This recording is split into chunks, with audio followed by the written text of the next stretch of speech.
Excellencies, Excellencies, dear colleagues, distinguished delegates, good morning. It is my pleasure to declare the 115th session of the IOM Council open and welcome all participants to this meeting. I am pleased to confirm that all credentials are in order and suggest that the Council take note of this.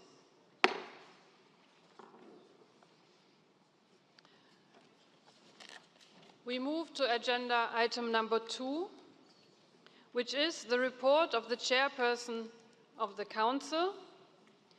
And under this agenda item, I am pleased to present a brief report. Director General, dear Amy, Excellencies, distinguished colleagues, ladies and gentlemen.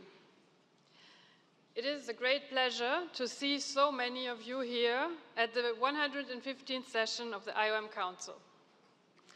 It has been a great honor to serve as IOM Council Chair during the last year and as a member of the Bureau during the last 3.5 years during my tenure as permanent representative of Germany here in Geneva.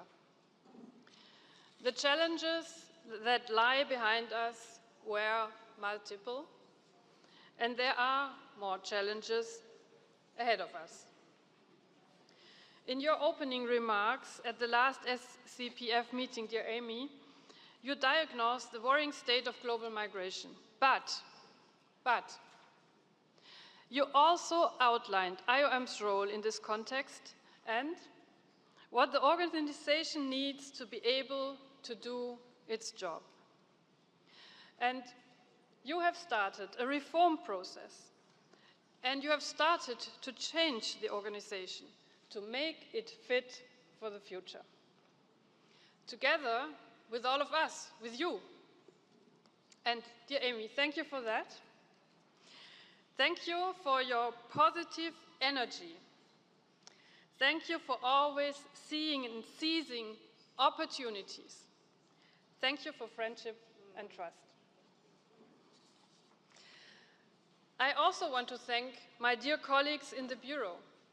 As chairperson, I followed the able stewardship of Ambassador Ngeri of Sierra Leone, whose advice I continue to value. And another predecessor of me as IOM Council Chair sits with us today on the podium, Ms. Kata Devandas. Kata, I owe you a lot. I learned a lot from you, and together with the IOM membership, together with Amy, we could make the IOM budget reform a reality.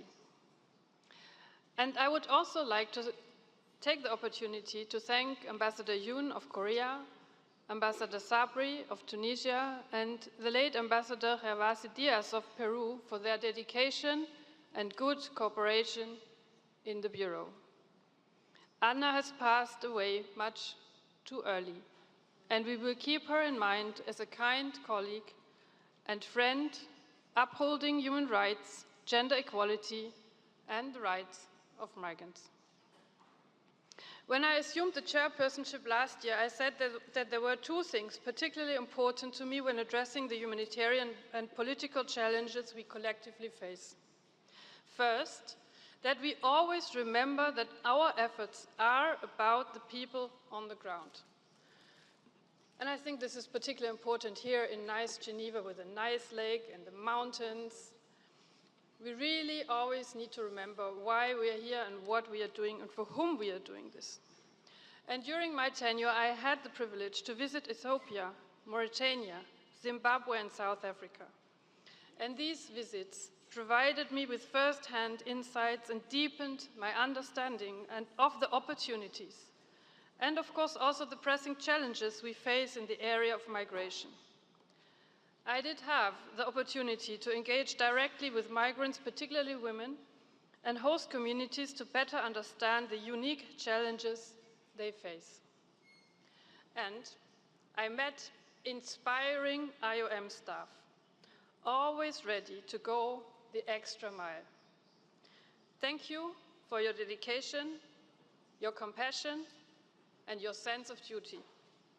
We owe you a lot, and we cherish your work, in particular since you very often work in difficult and often dangerous conditions.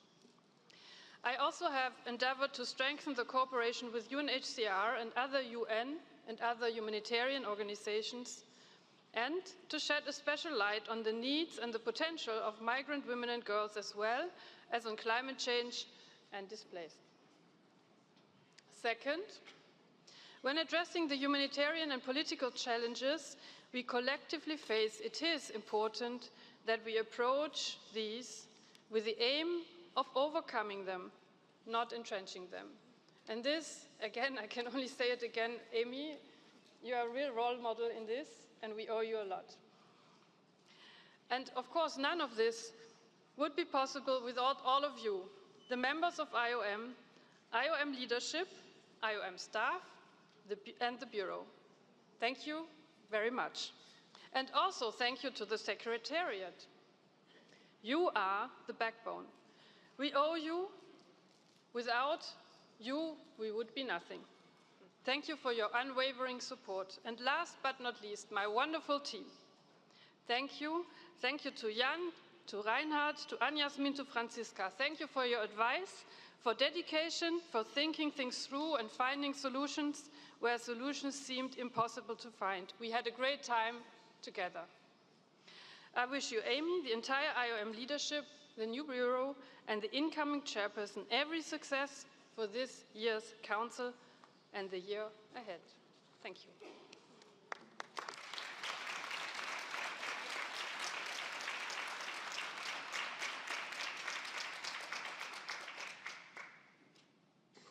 Thank you, Ambassador. On behalf of the IOM community, we are so deeply grateful to you for your leadership, for your advocacy, for your support, for your strict adherence to time, focusing us to get the work done in the amount of time we have, staying focused on task and on mission. I think every single person in this room has been witness to this ambassador's fierce dedication to the work we do as a multilateral system. Every single person in this room has seen how she has led us through what have often been difficult moments in time, and every single person in this room has been a witness to her commitment to the most vulnerable people around the world. I have had the pleasure to see it firsthand since my very, very first days here in Geneva. I joined as the Deputy Director General shortly before Ambassador Stash arrived here in Geneva, and I was at one of her very first welcoming dinners, and I could tell then that this was a woman with purpose. We've been so lucky to be able to work with her. From the work she's done on the ground in places across the Horn of Africa and in Southern Africa, from the work that she's done with this body as we negotiated our historic budget reform, something, frankly, that people did not believe we would be able to do. We have seen her steadfast support and commitment carry us through, ultimately, to do what we are called to do, which is to serve vulnerable people around the world who are on the move. And we at IOM so deeply appreciate her advocacy and leadership. So as she concludes her term, I want to add my personal thanks to Ambassador Stash for her friendship, for her support, for her advice, for her counsel. And I want to thank her on behalf of all of us within the IOM family. We've learned so much from you. We've benefited so much from you. And I'll tell you, this body has benefited because this woman knows how to use a bell and a gavel. So I think we all owe her a great debt of gratitude.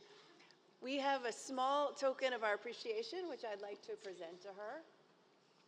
First, of course, is our plaque of appreciation from the IOM team. Let me give that to you. This is great.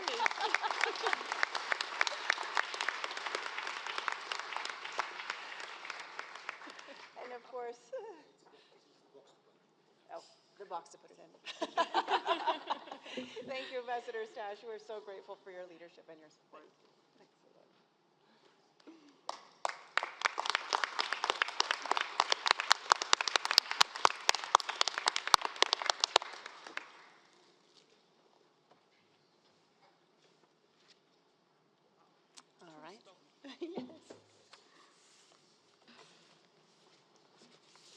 So, we will move on to agenda item number 3. And I do invite the administration to present the document entitled Status Report on Outstanding Contributions to the Administrative Part of the Budget and Member State Voting Rights as of November 22nd, 2024. You find this in document number C/115/4-Rev2 and any update since the document was prepared. Ms. Andrea Verhas, the Controller and Director of the Department of Financial and Administrative Management, you have the floor. Thank you very much, Chair, and good morning, distinguished delegates. As at 22nd November 2024, last Friday, the combined total outstanding assessed contribution balance amounted to 30.2 million Swiss francs. Out of this balance, 7.9 million belongs to the years of 2023 or before. Currently, there are 18 member states subjected to the Article 4, and out of these 18 member states, 7 retain their voting rights.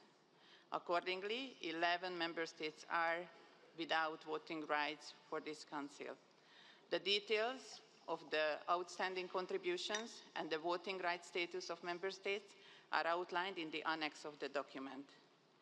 The administration would like to remind all member states that, especially those who are in areas, that the administration provides opportunities to support member states in meeting their obligations and to negotiate payment plans with the administration.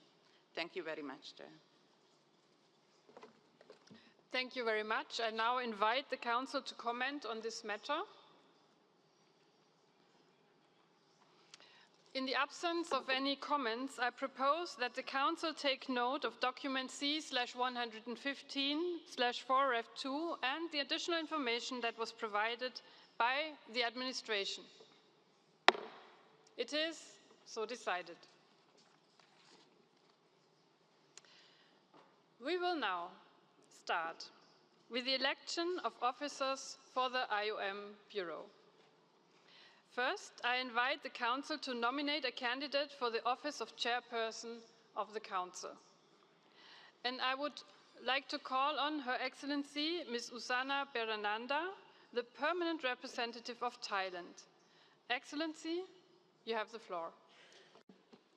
Thank you, Madam Chair. First of all, I would like to join the Director General in expressing our sincere appreciation to you for your leadership and dedication. I have the honor to propose His Excellency Mr. Song Dok-kyun, Ambassador Extraordinary and Plenipotentiary, Permanent Representative of the Republic of Korea to the United Nations Office and other international organizations in Geneva, and currently the first Vice Chairperson of the IOM Council. Ambassador Yoon has served as the Republic of Korea's ambassador and permanent representative in Geneva since December 2022.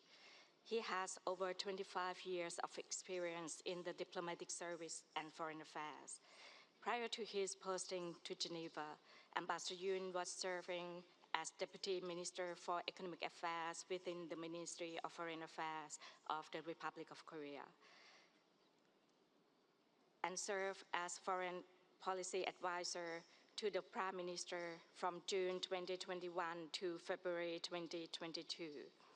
Prior to this, he served as the Republic of Korea's ambassador to Morocco and as Director General of Bilateral Economic Affairs at the Ministry of Foreign Affairs. I consider Ambassador Yoon to be highly qualified for the position of Chairperson of the Council. The wisdom and experience he brings to the Bureau will help strengthen the Council's role and our collective efforts in the year ahead. Thank you, Thank you, Madam Chair. Thank you very much for this nomination. And I would now like to call on His Excellency Mr. Fernando Israel Espinosa Oliveira, the Deputy Permanent Representative of Mexico. Excellency, you have the floor. Gracias, señora presidenta. Primeramente, muchas felicidades por la conclusión exitosa de su cargo. Herzlich gratulieren. Tengo el honor de respaldar la nominación del candidato al cargo de presidente del Consejo del excelentísimo señor Seon Deok-yoon, representante permanente de la República de Corea ante la Oficina de las Naciones Unidas y otras organizaciones internacionales en Ginebra, realizada por la excelentísima señora Usana Verananda, representante permanente de Tailandia. El señor Yoon tiene una reconocida trayectoria diplomática y amplio conocimiento de la política internacional. Su experiencia y liderazgo aportarán significativamente a los trabajos del Consejo, respaldando nuestros esfuerzos colectivos y reforzando el papel de este órgano de gobernanza. Su conocimiento del sistema de las Naciones Unidas y de los temas globales que nos conciernen confirman que es la persona idónea para conducir el trabajo del Consejo durante el periodo que iniciamos. Gracias, señora presidenta.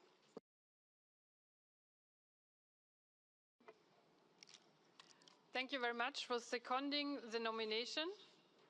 And I would now like to ask the Council if it wishes to elect His Excellency Mr. Seong Dong-yoon, the permanent representative of the Republic of Korea, as chairperson of the Council.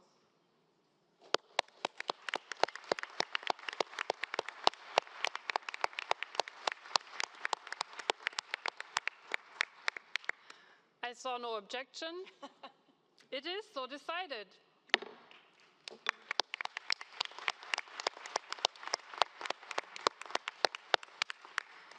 Congratulations, dear Ambassador. I would like to invite the new chairperson, Ambassador Yoon, to take his place at the podium, and I wish you all possible success. And thank you very much, everyone.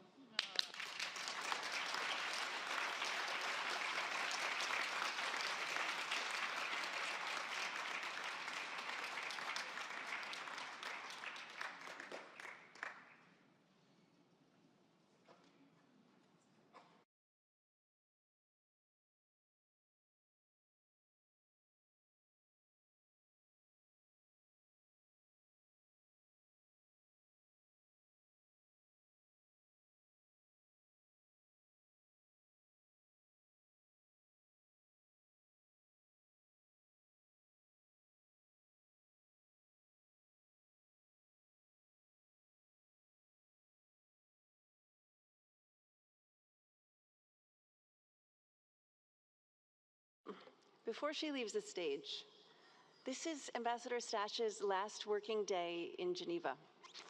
As we speak, the moving trucks are coming to her house to move her stuff out. So if I could just call on all of us to stand up and give her one last round of applause for thank you for her service and her friendship.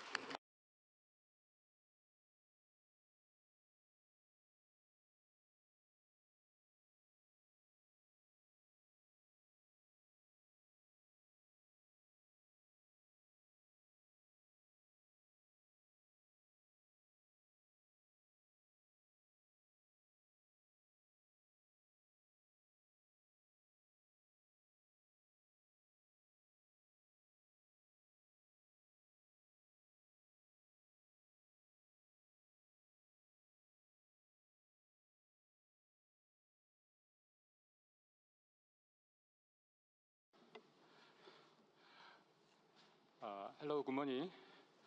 I sincerely thank all the member states, including my own regional group, for the trust and support you have shown in electing me to the chairmanship of this council.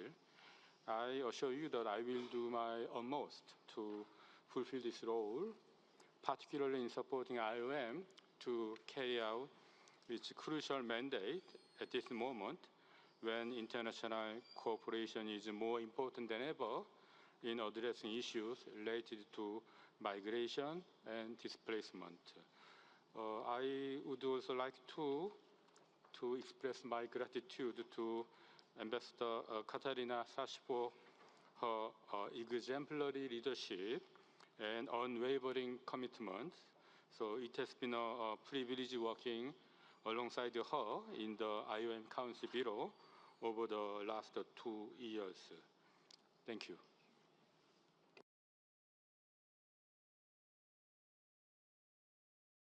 So we will now elect the other 3 members of the Bureau.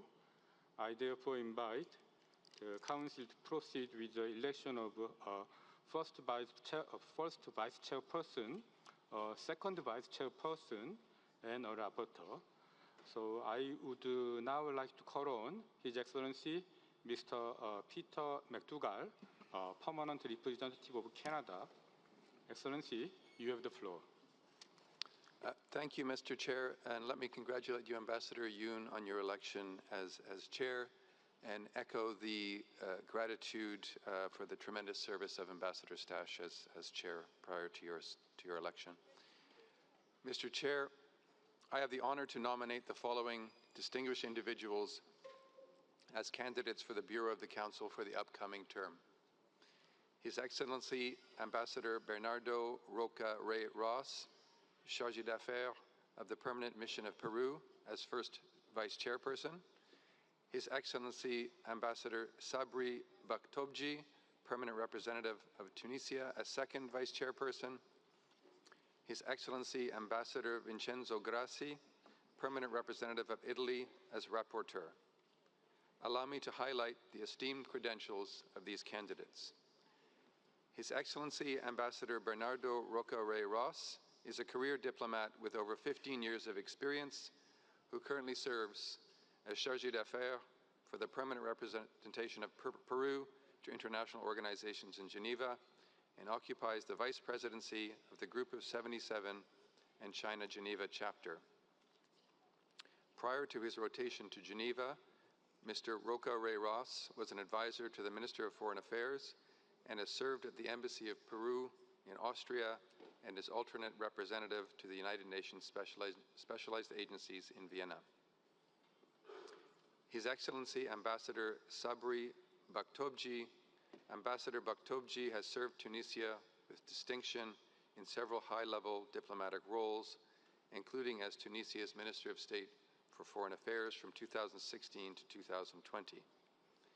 His prior assignments include serving as Tunisia's ambassador to Brazil from 2013 to 16, Deputy Director of the Directorate General for Europe, and Tunisia's Consul General in Lyon. His Excellency Ambassador Vincenzo Grassi, with more than 35 years of professional experience in multilateral diplomacy, Ambassador Grassi has been serving in the Ministry of Foreign Affairs in high-level diplomatic roles covering international and European affairs. His postings include key roles in Egypt, Brussels, Paris, and Belgium, alongside important positions where he contributed to numerous EU negotiations and initiatives, including as Deputy Permanent Representative to the EU and head of the EU Policies Department at the Italian Prime Minister's office. He also served as Secretary General at the European University Institute in Florence. I am confident that these highly qualified candidates possess the expertise and leadership qualities necessary to provide exceptional guidance to the Bureau. Their contributions will undoubtedly enhance the Council's ability to address shared challenges and advance our collective objectives in the year ahead. Mr. Chair, I would also like to take this opportunity to provide further information on the outcome of the Expanded Europe Group's decision on IOM Council Bureau representation. There was keen interest in the role, reflecting a strong commitment to the IOM from within the group. In the spirit of cooperation, we decided to share the role 4 ways. I have just nominated His Excellency Ambassador Grassi as rapporteur. In future years, we look forward to nominating the permanent representative of Turkey as second vice chair, the permanent representative of Spain as first vice chair. In the final year, I am honored to have the Expanded Europe Group's support to serve as chair. All 4 permanent representatives look forward to working closely with fellow members of the Bureau and IOM member states more generally as we share responsibility for this important role over the next 4 years. Thank you, Mr. Chair, for your attention and consideration. Thank you, Excellency, for these nominations. I would now like to call on Mr. Jawad Ali, representative of Pakistan. You have the floor. Thank you, Chair, and congratulations on your election. I would also like to join the previous speakers in expressing our gratitude to the outgoing chair for our hard work and dedication. Mr. Chair, I have the honor to second the nomination for the Bureau of the IOM Council as proposed by His Excellency Ambassador Peter McDougall, Permanent Representative of Canada. The proposed nominees are His Excellency Mr. Bernardo Roca Reyes, Charge d'Affaires of the Permanent Mission of Peru as first Vice Chairperson, His Excellency Ambassador Sabri Bajtobji, Permanent Representative of Tunisia as second Vice Chairperson, His Excellency Mr. Vincenzo Grassi, Permanent Representative of Italy as Rapporteur. The distinguished Ambassador of Canada has eloquently highlighted the professional qualifications and experiences of these nominees. I fully concur with his assessment and am confident that these exceptional individuals will bring their extensive expertise and dedication to the Bureau. Their leadership will undoubtedly strengthen the Bureau's work and enhance our collective efforts in addressing the Council's priorities. I thank you, Mr. Chair. Thank you for seconding the nominations. Does the Council wish to elect the two Vice Chairpersons and the Rapporteur as nominated and seconded? I see no objection, so I declare them elected.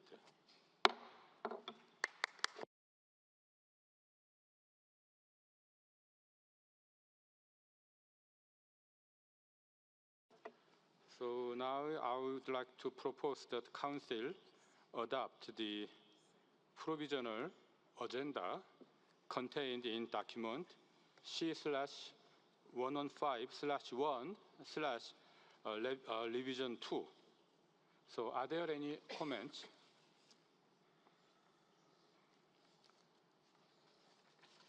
In the absence of any proposal to amend the provisional agenda, I declare it adopted.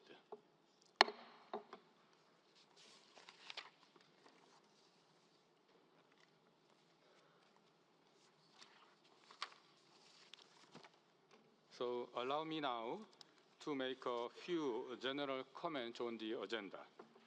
In connection with item 11, the general debate, please note that the list of speakers has been open since Monday, 18th November, for delegates to register for the general debate. The list of speakers is being kept by the meeting secretariat at the entrance of the conference room to my left. As mentioned by the secretariat, the list was closed on Friday, 22nd November 2024.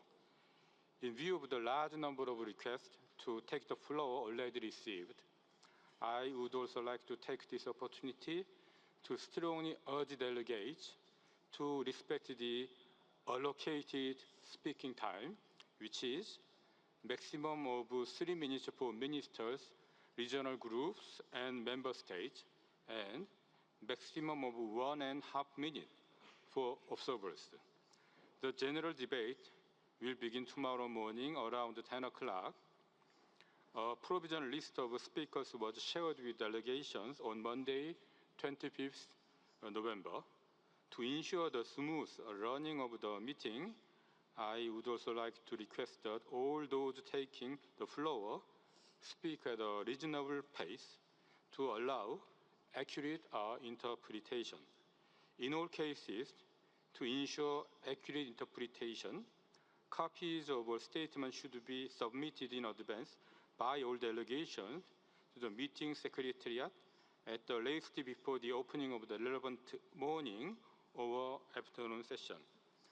Please also note that the full text of a statement given to the secretariat will then be published on the IOM website unless the meeting secretariat is advised otherwise.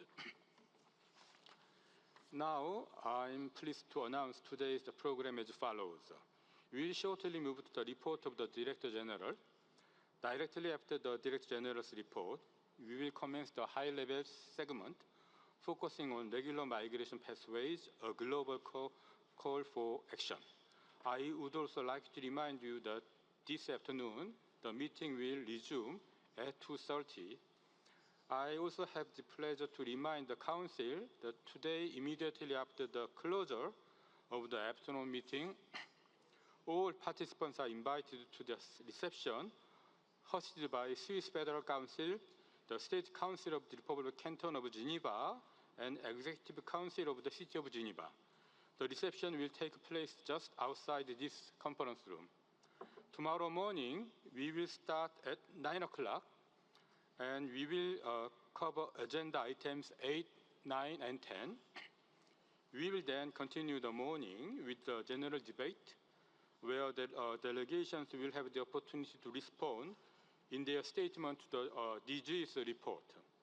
I would also like to remind you that the appointment of the external auditor will take place on Thursday, 28th November in the morning.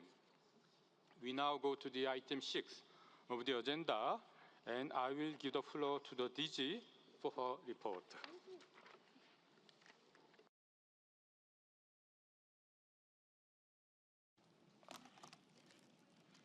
Excellencies, members of the Council, esteemed guests, IOM colleagues, and friends, it is my honor and privilege to welcome you all to the 115th session of the IOM Council. Now, I'd like to open the Council meeting with a story. It's a story of an extraordinary woman that I have met on my travels in the last year. The woman happens to be Venezuelan. She had had an administrative job working in Venezuela at a school in her hometown. She had a reasonable standard of living, middle class, even through some periods of extreme instability politically and economically. But then she was diagnosed with breast cancer, and her mother suffered a debilitating stroke. And with rising inflation and economic pressures, she could no longer afford the healthcare costs that she so desperately needed. She lived for some time in these circumstances, increasingly desperate. And then one day, she took the extraordinary decision to leave, to seek healthcare for her mother. She left with her husband. Her teenage son and daughter left school to join them. They found a smuggler in Colombia and soon found themselves at the entrance to the Darien jungle. Now, as many of you know, the Darien jungle is a vast and challenging region of more than 5,000 square kilometers in the tropical wilderness. The area is known for its dense vegetation, for its steep mountains, for its swamps. There are no roads. It's an extremely dangerous territory for those who dare to cross it, and the journey can take up to 10 days, particularly for vulnerable individuals, facing multiple natural hazards, fast-flowing rivers, insects, snakes, infections, dehydration, and criminal groups. Now, this woman's mother could no longer walk. She could no longer eat or even use the toilet without assistance. So when they got to the jungle, they bundled her into a bedsheet. And her husband and her son literally carried her through that jungle. Now, when I met her in a shelter in Mexico. She described the trauma of that journey, constantly worried about being sent home or worse. Somehow they made it through the jungle. They made it through Panama, Costa Rica, Central America, into Mexico, utterly exhausted, utterly broken. And tragically, soon after arriving in Mexico, the woman's mother died.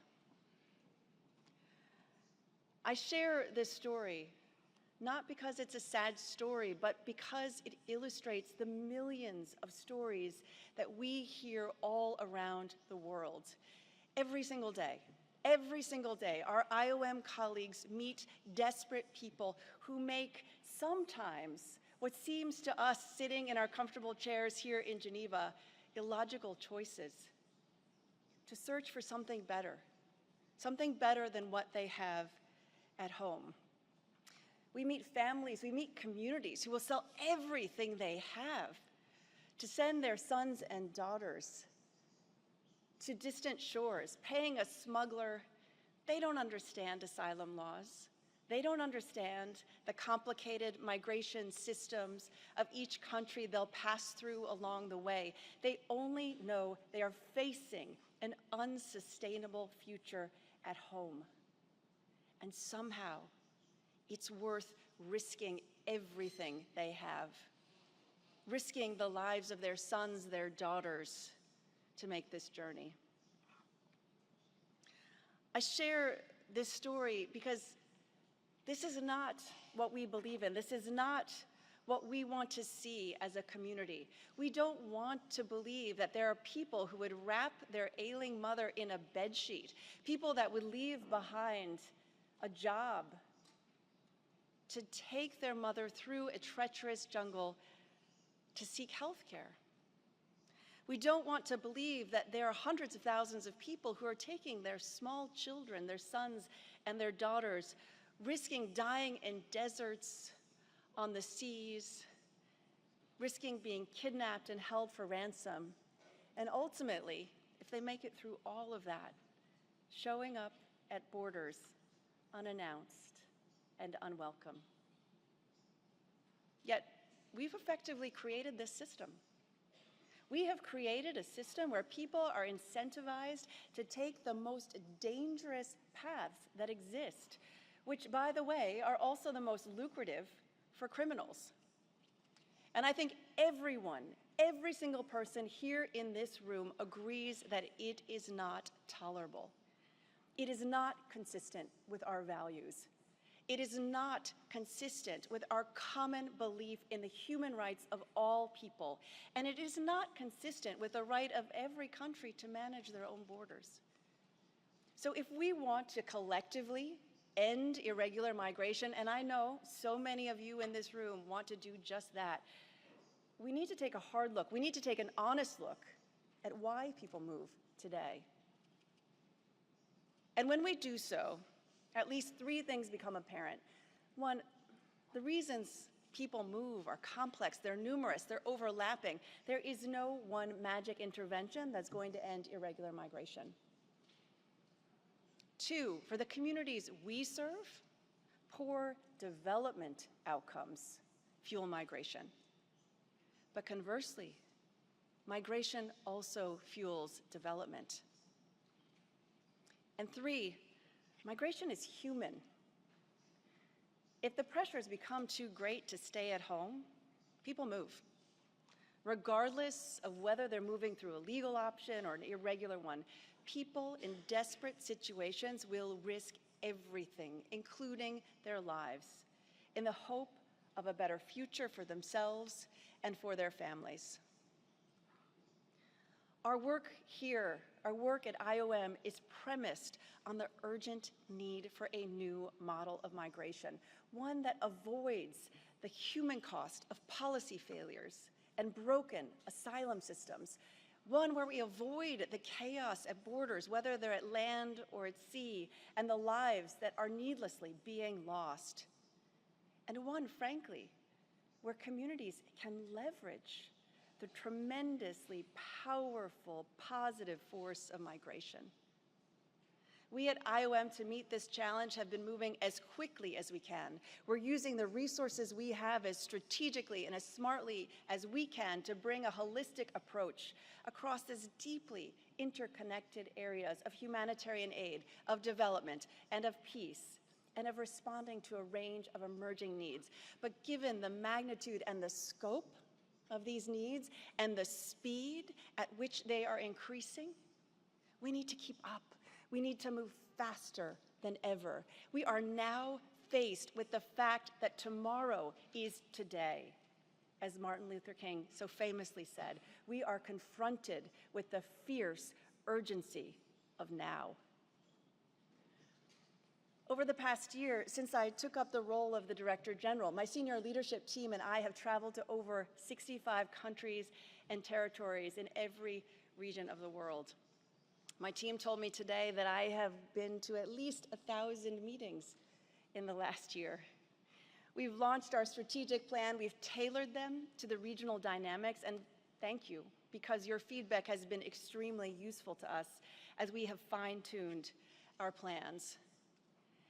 Our aim has been to engage with as many of you as possible, to benefit from your advice and your honest feedback, to strengthen our partnerships, and to make sure that the work we're doing is relevant and effective where it matters most on the ground, making a real difference in the lives of migrants, their communities, and the communities that they come from.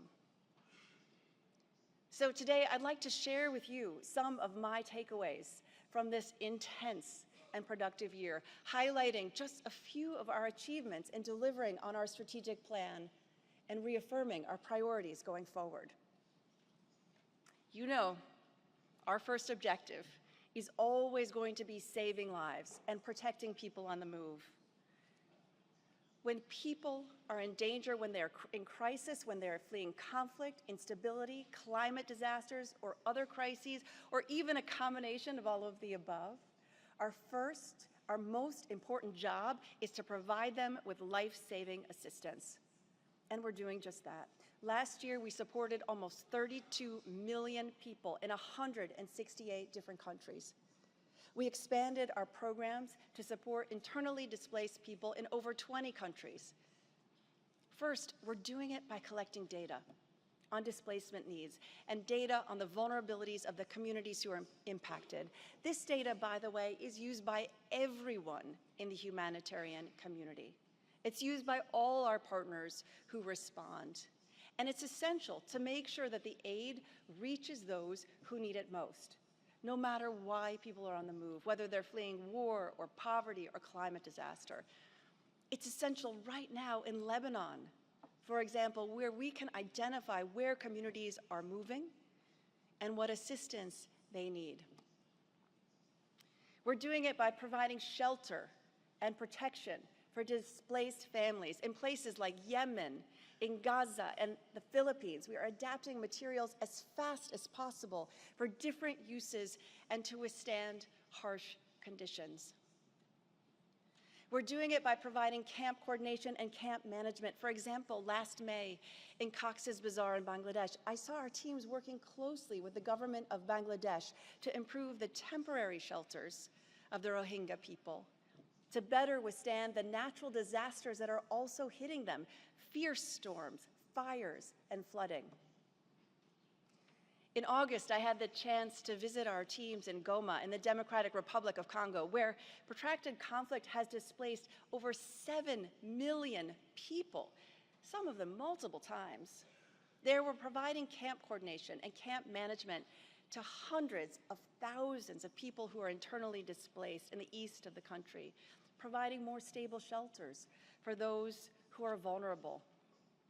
And our health teams are working to address the alarming upsurge in the Mpox virus, which just adds to the needs and the vulnerabilities of those who are displaced.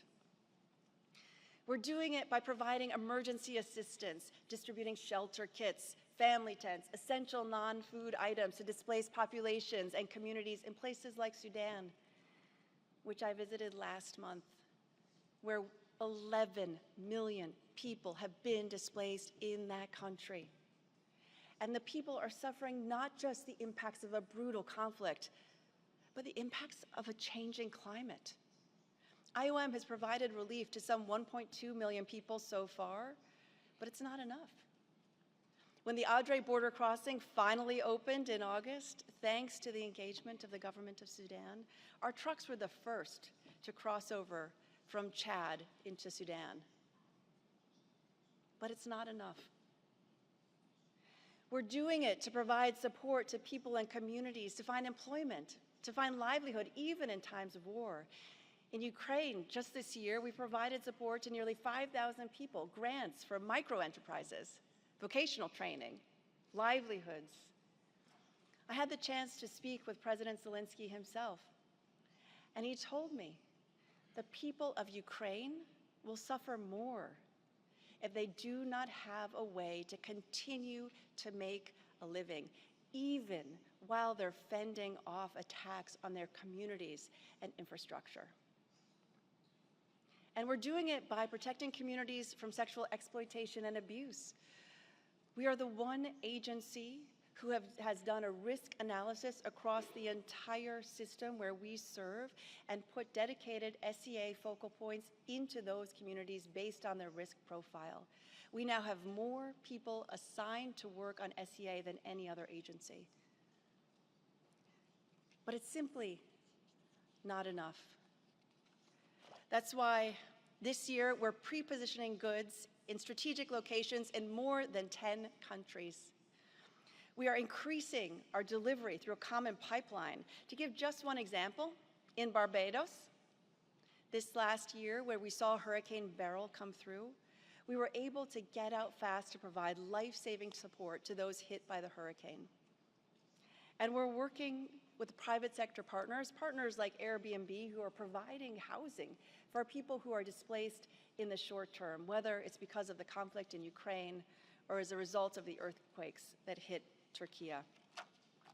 And as part of our global appeal, and I know it is bold to ask you all for money, but if we are not bold in setting out what we achieve to do, we are not going to do it. So as part of a global appeal, we're asking for more support to strengthen and scale up our responses.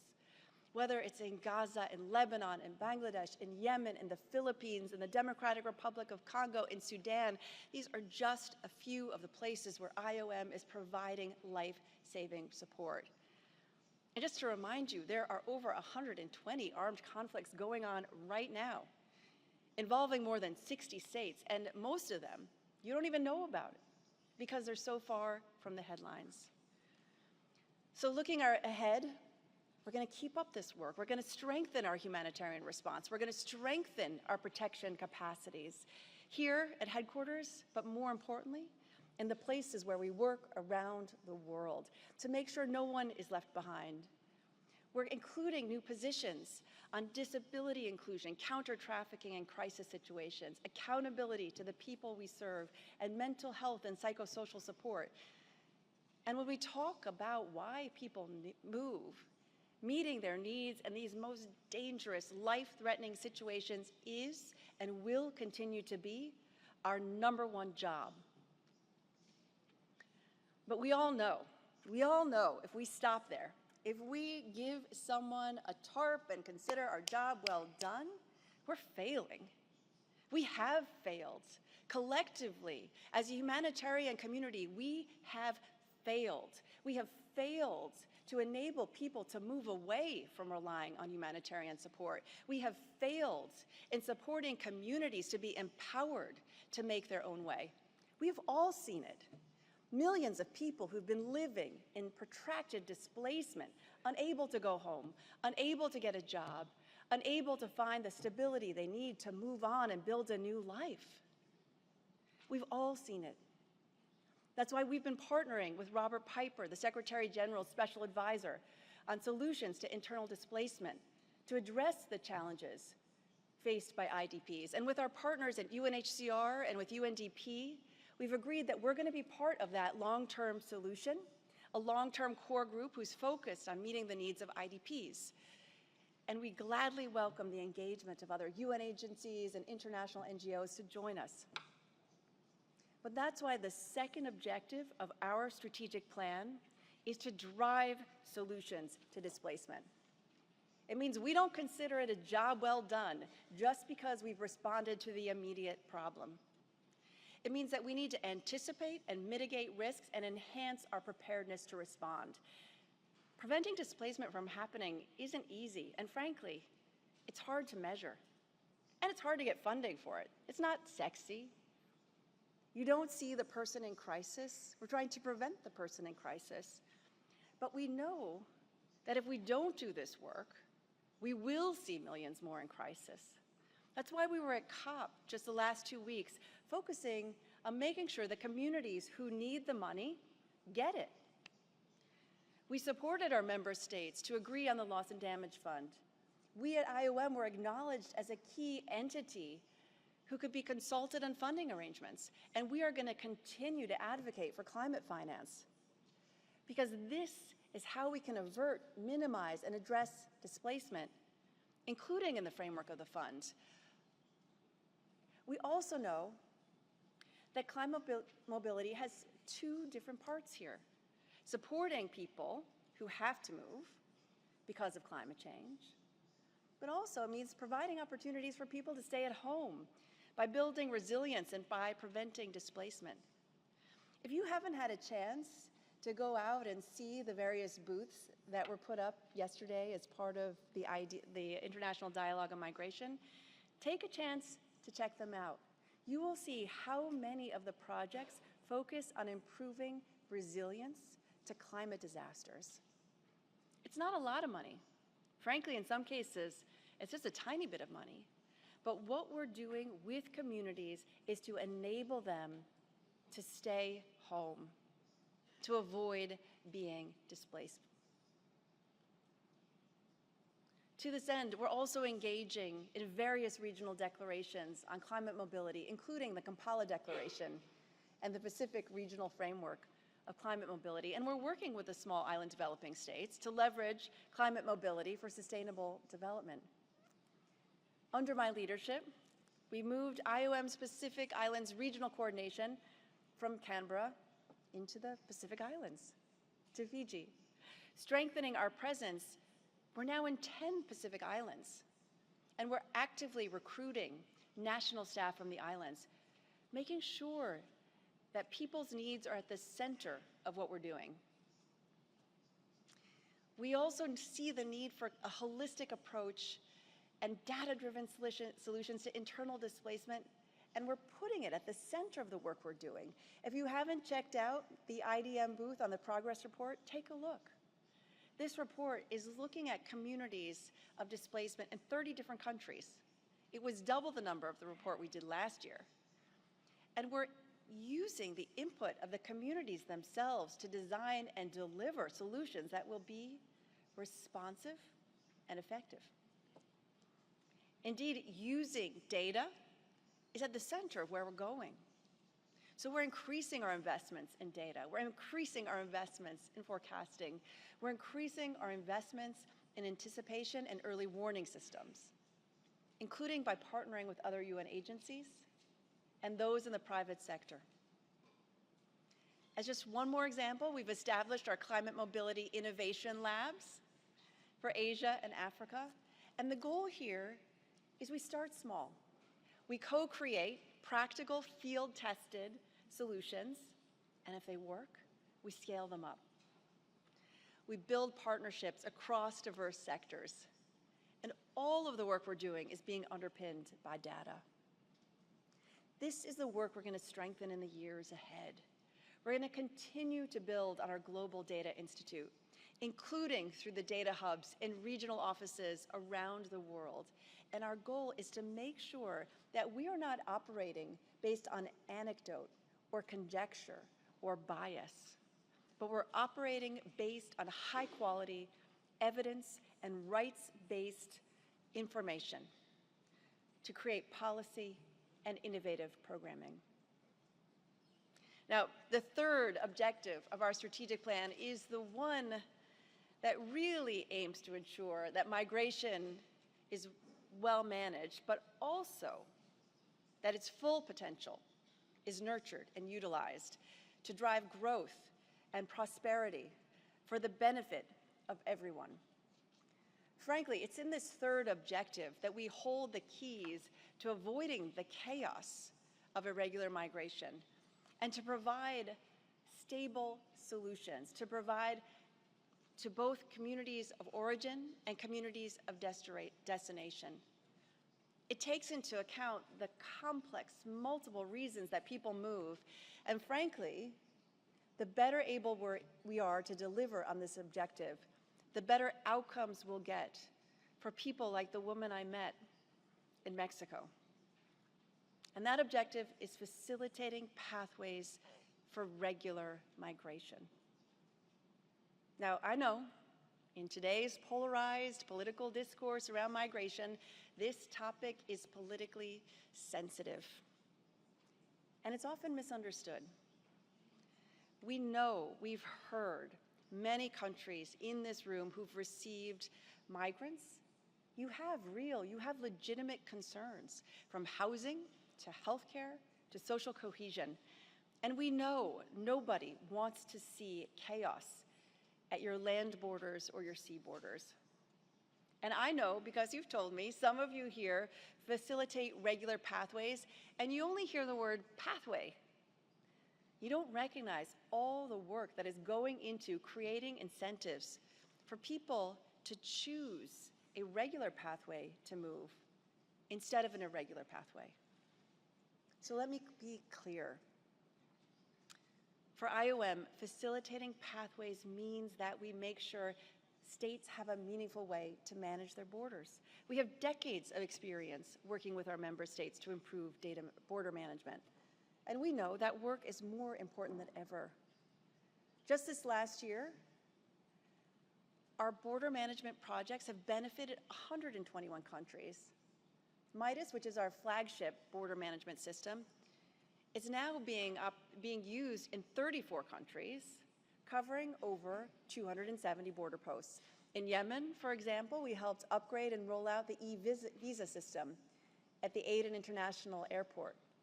In the Pacific Islands, we've provided support for MIDAS in Fiji, in Tonga, and Vanuatu. We're also working with our member states to have more humanitarian border management and improve search and rescue operations. We're now working with over 20 different countries. Facilitating pathways also means that we're working with regional bodies and the economic communities. For example, with the East African community, to develop and implement a labor migration policy. And with our African Union member states, to ensure migrants have access to legal identity solutions and services.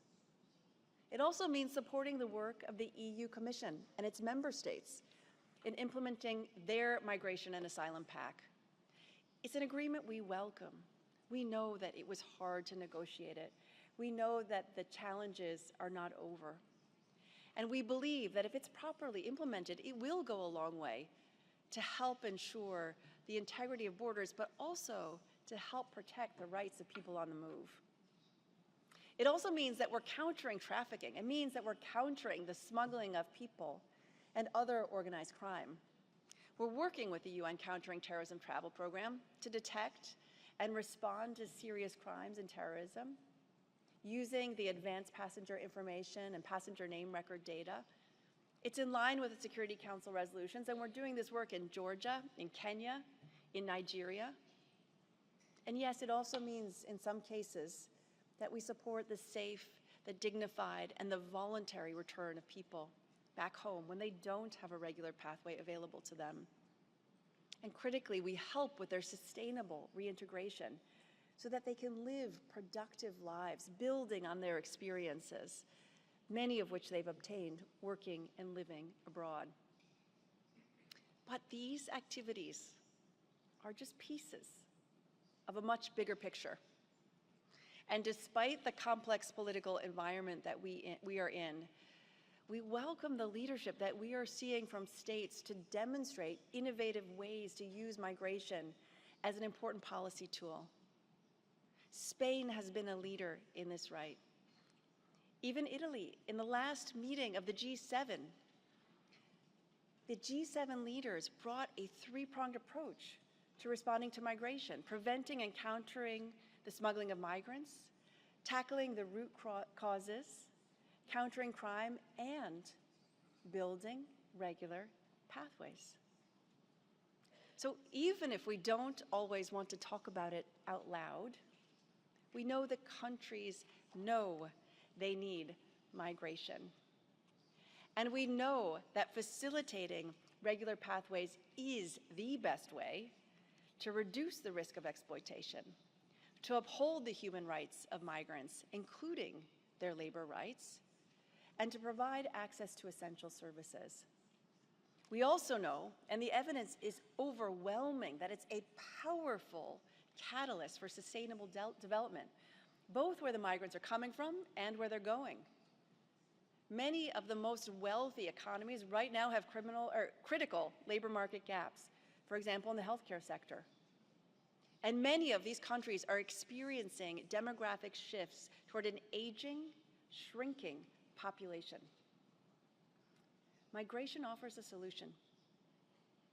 And diaspora members, including those who ultimately return home, can bring the benefits of their experiences, their skills, their finances to their countries of origin. So to make this partnership work, we've got to work together. And we've been doing that to expand the range of stakeholders that are part of the work we're doing. We're working with the EU on the talent partnership. We're working with countries like Egypt and Morocco and Tunisia and Italy. We're strengthening our partnership with Talent Beyond Boundaries in places like Canada, Australia, Ireland, the Netherlands. We're working with the World Bank, establishing a skills mobility partnership in 11 countries around the world. And we're building partnerships with Tent, which is a global network of more than 350 businesses who have made a commitment to hire and integrate migrants and refugees into their workplace. This is just a few examples of what we've been up to. And our challenge is to boost these partnerships, not just with you in the room. You're important, but you're not enough. It's to boost our partnerships with the diaspora, with young people, with the private sector, leading to the creation of innovative solutions that will have sustained impact and contribute to real change. I'm really proud to say that this year, we successfully facilitated safe and regular pathways for more than 1 million migrants and refugees. We supported the resettlement, the relocation, and the humanitarian admission of more than 290,000 individuals to 29 countries. There are many complementary parts to the bigger picture of IOM's whole of society approach. So my message, our message to all of you sitting in this room with us today, to effectively manage irregular migration, to curb the abuses and the overload of the current system, you need a comprehensive approach. You need a strategic approach, one that combines development, support to hosting communities, and critically, available pathways for people to migrate legally. This means you need development investments that give would-be migrants better opportunities to stay and thrive at home, to make sure they have real choices about whether they move. Given the critical importance of this issue, given the moment of time we're in, this is going to be the subject of our high-level segment here today, and I very much look forward to hearing the input of our member states. And our goal here is to understand, how do we achieve this? How do we create a system that is people-focused, that's rights-based, that's accessible, particularly to those who are the most vulnerable, that is safe, that is ethical, and that is sustainable? And together, for us to identify key policy, operational, and technical solutions that we need to implement throughout the migration cycle. Excellencies, ladies and gentlemen, to make sure we are fit to deliver on these three ambitious objectives of our strategic plan, we are working hard to put our own house in order, to strengthen our structure, to put the right systems in place, to make sure we have the human resources and policies and practices to deliver on what we've told you we will deliver. And it's a responsibility that we all take incredibly seriously.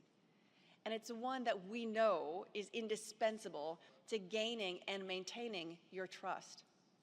The trust of every one of you in this room, whether you are a donor, whether you are a partner, whether you are a GCM champion, or whether you represent the people we serve. We have to hold ourselves accountable.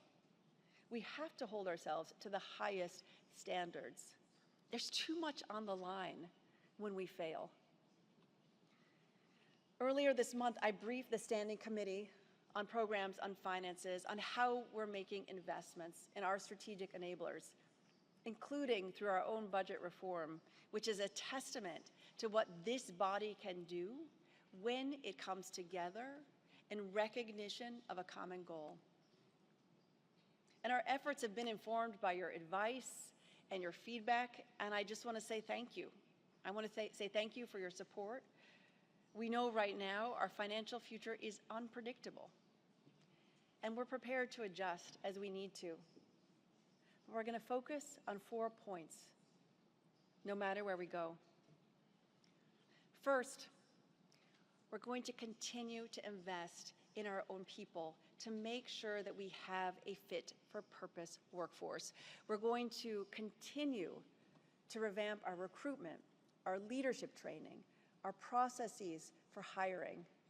We've made a lot of progress, but we're going to do better to increase our diversity, especially geographic diversity for underrepresented regions, and our gender equity at all levels.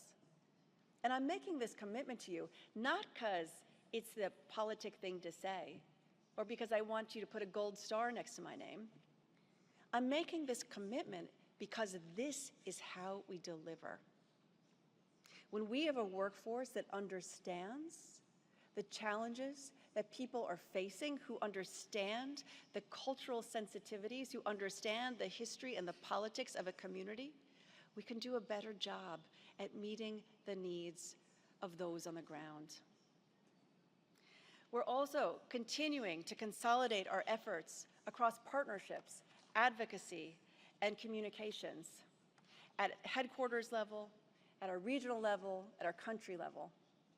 And we're seeing some strong results. Over the past year, our private sector has doubled the investments that we've received from private sector partners. Now we started, I've told you this before, we started at a really low number. So, keep your expectations in check. But doubling it 1 year, with the investment of resources, where can we go from here? And we're bringing on Goodwill ambassadors. We now have 11 who are helping to boost our visibility and our impact around the world. This is work we're going to continue. I've heard it from you. We cannot continue to rely on the same donors over and over and over again and expect to have ever-increasing resources. So we need to diversify, and I call on every country in this room to be part of those efforts. You don't have to be a wealthy country to contribute to the work that we're doing around the world. Third, we're making serious efforts to strengthen our internal systems. Now, if you know IOM, you know we're a projectized agency, and lots of times we don't get the funding we need to build the systems, to have the transparency, oversight, and accountability that you expect. So I want to say thank you for those who've given us the resources, especially the unearmarked resources, to do just that. And wherever we have a bit of money, we're investing that money to build our oversight. We have a new Office of Internal Oversight. We have a new Risk Management Committee. We have a new IOM Integrity Group, which we hope will take us further in that direction. Because we know that this isn't free money. This is money that comes from your taxpayers. This is money to which you have accountability to your own constituents. And we have accountability to you to use it well and to use it wisely. So my fourth point, it's about the money. Not just about the quantity of the money, but the quality of the money. As I said, we're going to be launching our global appeal. And I know you all think I'm crazy to ask for $8.2 billion for this next year. But unless we lay out for you what is ahead and what we think is necessary to meet those objectives, we are not being honest and we're not being transparent. So we're asking you all to be part of those efforts, to help ensure that we have an operational model that works, Yes, we're going to remain largely project-based, and we know, we've heard from you, that's what you want. But we're asking you to look for funding agreements that are multi-year, that are unearmarked, that give us flexibility that we need to respond to what could be a very tumultuous next couple of years. Just this last year, we've signed multi-year funding agreements with over 50 entities, by the way, including with 6 of the multilateral development banks. We're not relying just on traditional donors. We're diversifying and expanding our funding sources with the private sector, with international financial institutions, with philanthropy and other non-traditional donors. And I just want to say thank you to those of you who've been part of those efforts, because frankly, we need your networks, we need your access, we need your advocacy to communicate to donors, no matter where they are, that investing in IOM is a good investment. And I pledge to you that we are going to continue to be as agile and flexible in responding to the needs of people all around the world, no matter how we get our funding. So, Excellencies, ladies and gentlemen, and friends, with your support, we have come a long way, and we're enormously grateful, and a little bit tired, if I'm honest. But we're at a pivot point. We are at a defining moment. We're at a time when migration is at the top of every ballot. When migration in all parts of the world is leading governments to look increasingly inward, to build walls, to pull up their drawbridges. When what we need to confront the challenges that we all will face together as a global community is pragmatism and partnership. Our world is inherently interconnected as never before. Isolation is simply not going to be a solution to the challenges that we are going to face. And the work we do, our legitimacy, it comes from you. It comes from our member states. So I'm calling on all of you. I need you to stand together. The hundreds of millions of people around the world need you to continue to stand by us, to help us to deliver on the promise of migration, while supporting the world's most vulnerable for the benefit of everyone, everywhere.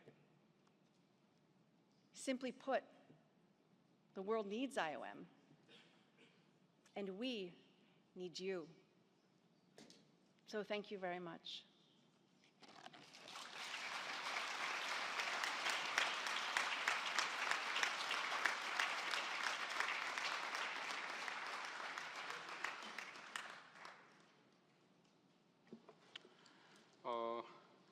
Thank you, Director General, for this extensive overview. Please note that the DG's written report is already available on the 115th Council webpage in English, French, and Spanish. So I now suggest the Council take note of the report of the Director General, document C/115/9. So it is so decided. Before moving to the high-level segment, I would like to remind you that delegations wishing to comment on the report of the Director General are invited to do so during the general debate starting tomorrow. So let us now start the high-level segment focused on regular migration pathways, a global call for action. I now have the great pleasure to give the floor to the DG to start this discussion. DG, you have the floor. Thank you very much. So now is where the real work begins. How do we take this bold concept of building out regular pathways to address the irregular movements of people around the world? And I'm not going to pretend it's easy, and I'm not going to pretend that we have all the answers. But what we do know is that migration is transforming communities around the world. It does have the power to address labor shortages. It does have the power to create significant economic and social benefits, as demonstrated by the $9 trillion annually in economic output that migration is generating around the world. Now, I know we talk a lot about irregular migration, but frankly, regular migration is far more significant. Today, there are 281 million international migrants worldwide. That's 3.6% of the total population. And we know that remittances, especially to low and lower income countries, has reached over $600 billion this last year and is forecast to reach even more. That's more money that you're putting into systems through official development assistance or through foreign direct investment. But as I said in my opening remarks, we're not going to get there without partnerships. So we're very much looking forward to the engagement, the input of our member states as we begin this conversation.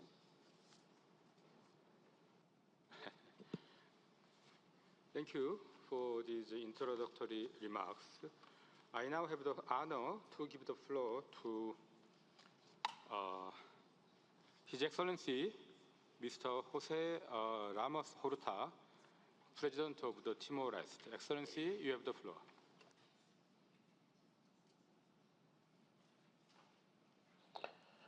Excellencies, dear friends, ladies and gentlemen, Timor-Leste's journey as a nation has been closely tied to migration, shaped by periods of displacement, return, and rebuilding.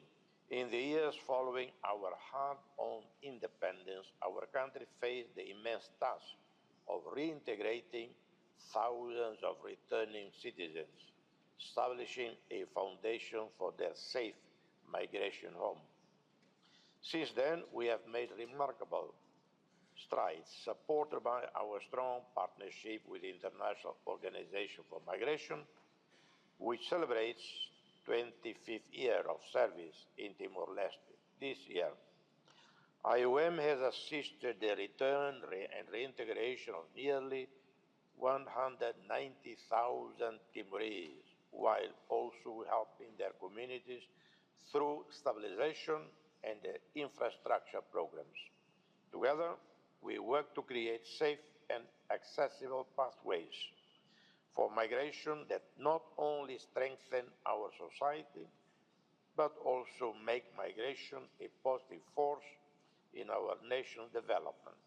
Regular migration pathways are central to maximizing the benefits of migration, allowing our citizens to pursue opportunities abroad with dignity and protection.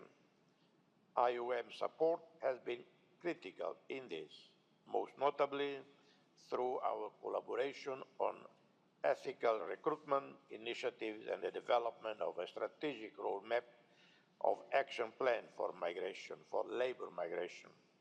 With IOM, we have revised and validated standard operating procedures to address trafficking in persons and gender-based violence in emergencies, including the establishment of our first victim identification and referral mechanism for trafficking in persons, has allowed us to better respond to irregular migration challenges, ensuring protection and support for vulnerable individuals. By strengthening immigration and border management, we also ensure that these pathways remain secure, orderly, transparent, and aligned with international standards. The implementation of border management information systems like the IOM developed Migration Information Data Analysis System, MIDAS, has improved our ability to monitor migration flows, manage our borders efficiently, and respond to transnational challenges. As we look to the future, there are several areas where further collaboration can help improve these efforts in key areas, including challenges such as limited opportunities to secure fair employment abroad and the lack of resources at home, which can become drivers of migration out of necessity rather than choice. In labor migration, we can expand partnerships with host countries and the private sector stakeholders to create diverse, ethical employment opportunities for Timorese workers, while ensuring their rights are upheld and well-being prioritized abroad. Finally, we see diaspora engagement as a cornerstone of migration's role in Timor-Leste's development. We launched a remittance mobilization strategy and a national diaspora engagement policy, which highlight the contributions of our diaspora as key drivers of socio-economic growth.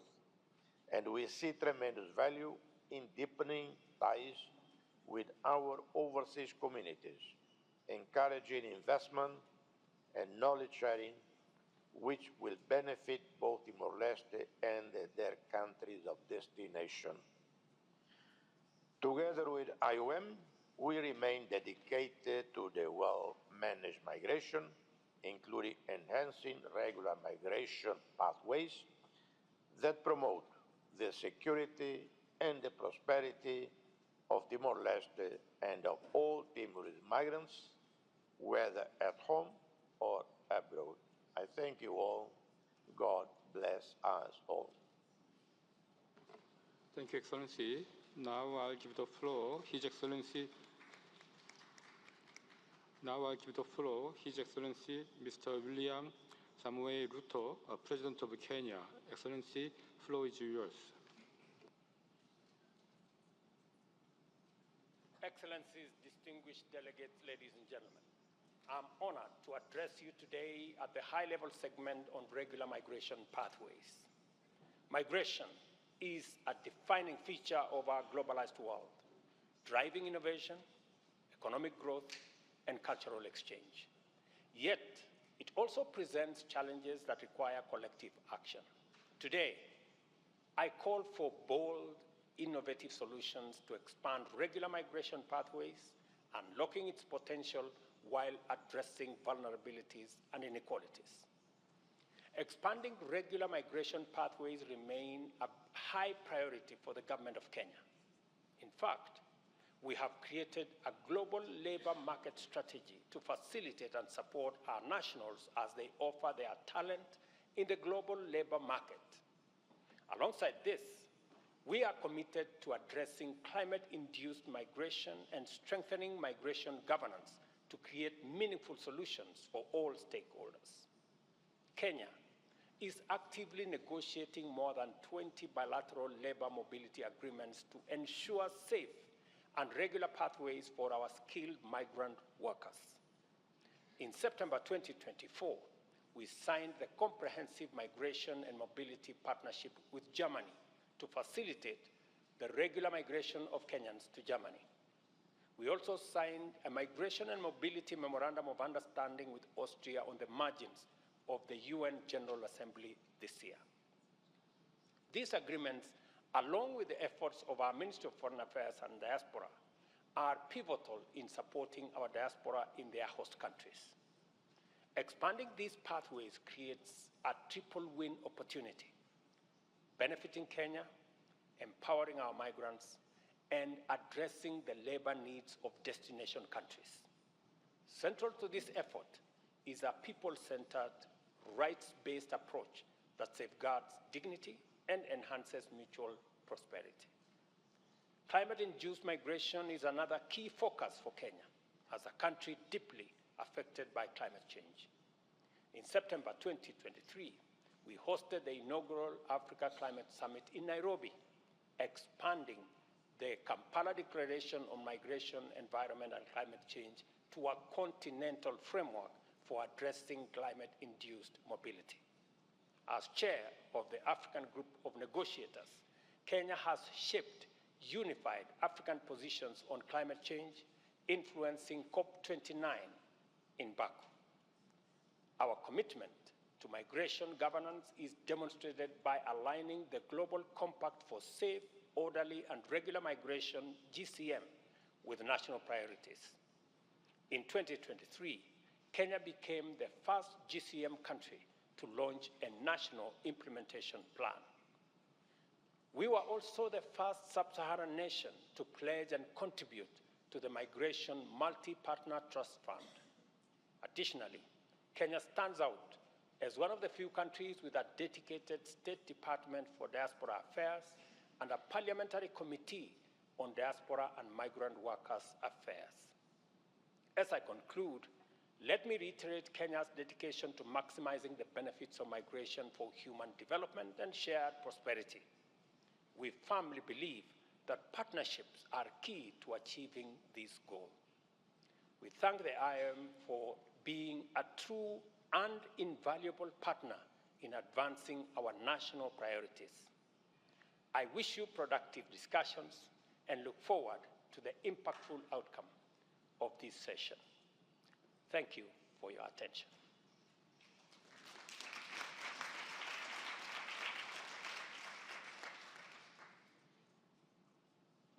Thank you, Excellency. Now I'll give the floor Her Excellency Ms. Ylva Johansson, European Commissioner for Home Affairs. Your Excellency, you have the floor.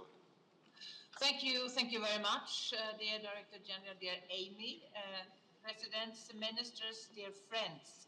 I'm very glad to be part in this global call for action. These are my very last days as responsible Commissioner for Migration in the European Commission.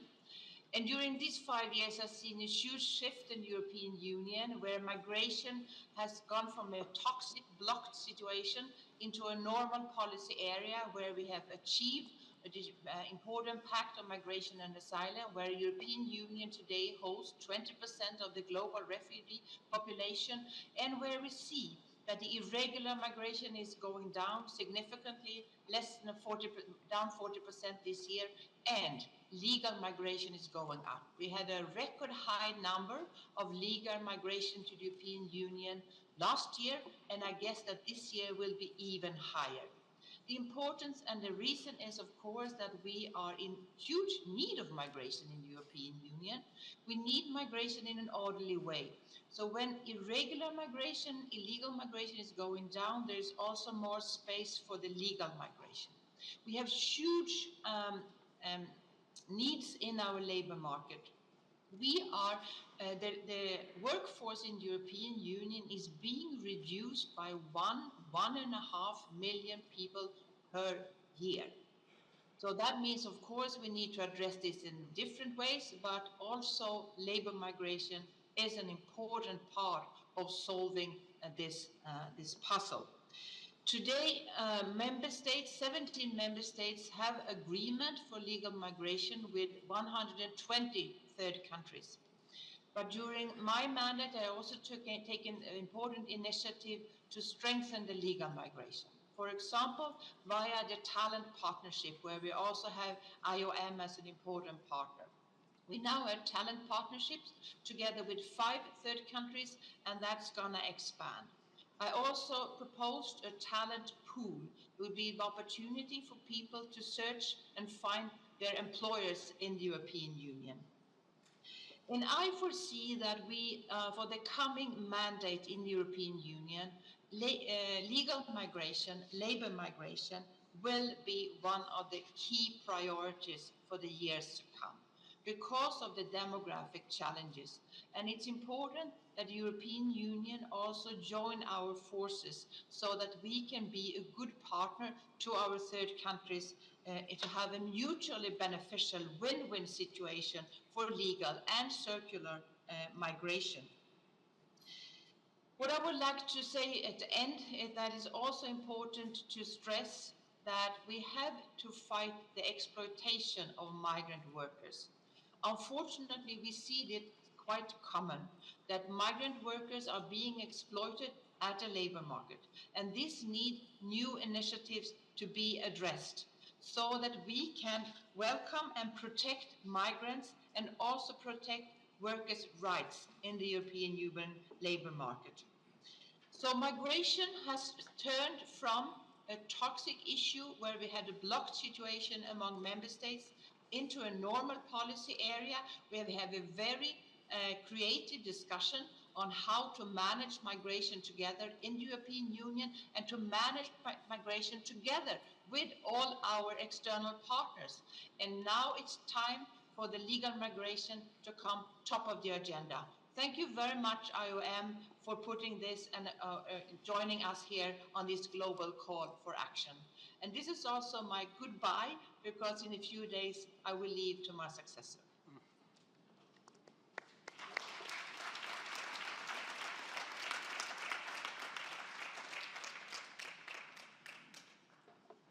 Thank you, Excellency. The next speaker is Honorable Ian Boruk, Deputy Prime Minister and Minister for Foreign and European Affairs and Trade of Malta. So, Your Excellency, you have the floor. Excellencies, ladies and gentlemen, I'm honored to address the 115th session of the Council of International Organization for Migration. Malta remains acutely aware of the challenges that can be faced in managing migration as a frontline state in the central Mediterranean. While irregular flows along this route have decreased this year, smugglers have shifted routes to other regions of the Mediterranean instead.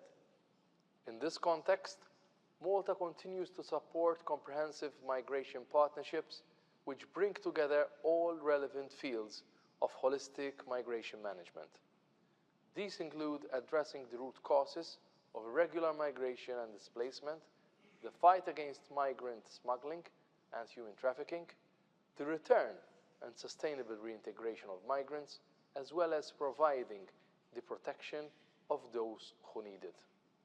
Our ultimate aim is for all forms of migration to be a choice which can be fulfilled in a safe, orderly, and regular manner, and not let smugglers and traffickers operate exploitative channels that only place migrants' lives at risk. The IOM's focus on regular migration pathways is a timely one. With a demographic decline in various parts of the world, such pathways offer an opportunity to address the economic needs of receiving states and to offer a mutually beneficial alternative to irregular migration. The sharing of skills and other economic, cultural, and social exchanges between sending and receiving countries can also enrich the lives of all involved, especially those of migrants themselves. Nonetheless, we must ensure that regular migration can be leveraged as effectively as possible to the benefit of all. We must therefore ensure that we avoid the often mentioned brain drain and strive to models which support brain circulation. This can only be done involving all stakeholders, including private sector and national authorities. Adequate preparation and training for potential migrants in their home countries before departure is also essential. Indeed, Malta is engaging with key countries of interest to explore the possibility of establishing frameworks to facilitate regular migration pathways. Malta will also continue to work with the IOM, ICMPD, and other partners to professionalize migration processes. Within the EU context, talent partnerships offer a framework which can provide win-win solutions to sending and receiving states, as well as migrants. The Maltese authorities are in the process of evaluating their potential contribution to the same partnerships. Excellencies, ladies and gentlemen, global challenges require global solutions, and comprehensive migration management remains a global challenge. We therefore reaffirm our support to the UN Global Compact for safe, orderly, and regular migration, and stress the need for its full and effective implementation in all areas, including the areas under discussion today. Thank you.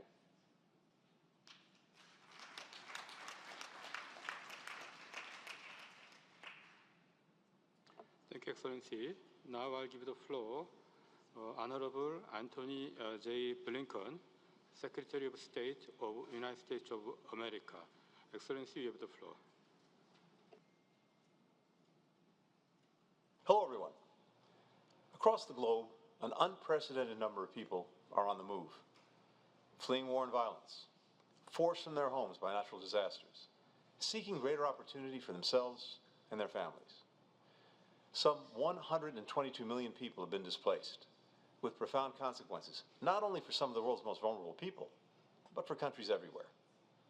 Over the past 4 years, the United States has worked intensively with partners, governments, multilateral institutions, the private sector, labor groups, civil society, and others, to create more secure and regular migration pathways. Together, we're saving lives while supporting host communities. We endorse the vision of the Global Compact for Migration to ensure that our policies are grounded in human rights and dignity, transparency, and state sovereignty. We led nearly 24 countries from across our hemisphere to launch the Los Angeles Declaration and commit to concrete steps to address migration as a region. We joined 6 countries in the European Commission to launch the Resettlement Diplomacy Network, enabling senior officials to share best practices and strengthen coordination on refugee issues. Here in the United States, we've established new humanitarian and family reunification parole processes, increased our annual target for refugee resettlement from 18,000 to 125,000, and made our refugee resettlement program stronger and more efficient. With the support of IOM and the UN High Commissioner for Refugees, we've set up safe mobility offices in Colombia, Costa Rica, Guatemala, and Ecuador, providing screening and referral information to prospective migrants where they are. More than 250,000 people have applied for information on lawful migration options since we launched this effort in June 2023. Nearly 23,000 refugees resettled in the United States through this initiative. 28,000 more have been approved for other legal pathways. The United States and our partners have increased support for host countries as they integrate migrants into their economies and into their communities. We work with governments throughout the Western Hemisphere to get lawful residency for millions of Venezuelans. In Ecuador, Peru, and Brazil, USAID has helped tens of thousands of migrants, refugees, and locals gain skills, professional certifications, entrepreneurship training, and access to jobs and banking services. It's extraordinary to witness how communities are embracing migrants and how eager these new arrivals are to contribute. I've met Syrian and Afghan refugees working at a coffee shop in Atlanta, engaged with Colombian officials, helping displaced Venezuelans access school and work. Through the Welcome Corps that the United States launched in January of last year, more than 100,000 Americans from all 50 states, church groups, college students, veterans, have volunteered to sponsor and integrate over 50,000 refugees from 45 different countries into communities across our country.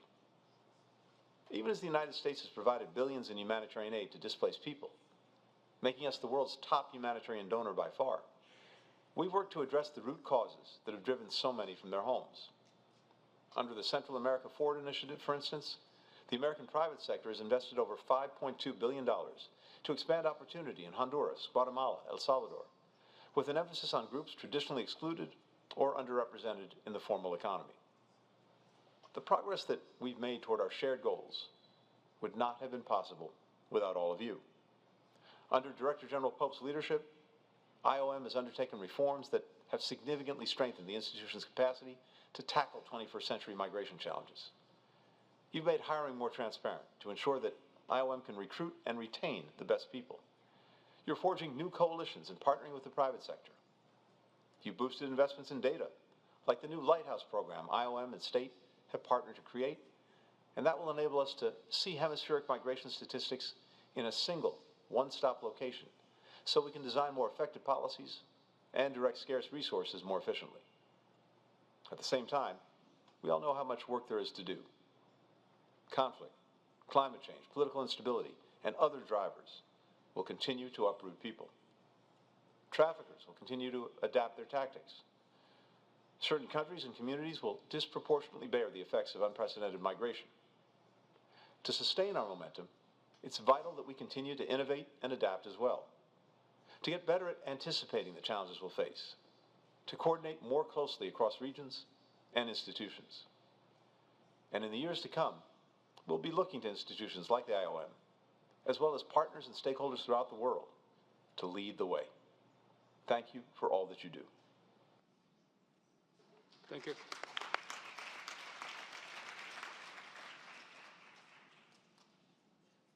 Thank you, Excellency. The next speaker is Honorable Vijita Heras, Minister of Foreign Affairs, Foreign Employment and Tourism of Sri Lanka. Your Excellency, you have the floor. Chair, Director General of IOM, Excellencies, I take this opportunity to convey our appreciation to the IOM for organizing this high-level segment on the important theme, Regular Migration Pathways, a global call for action. Migration has been a part of human existence for centuries.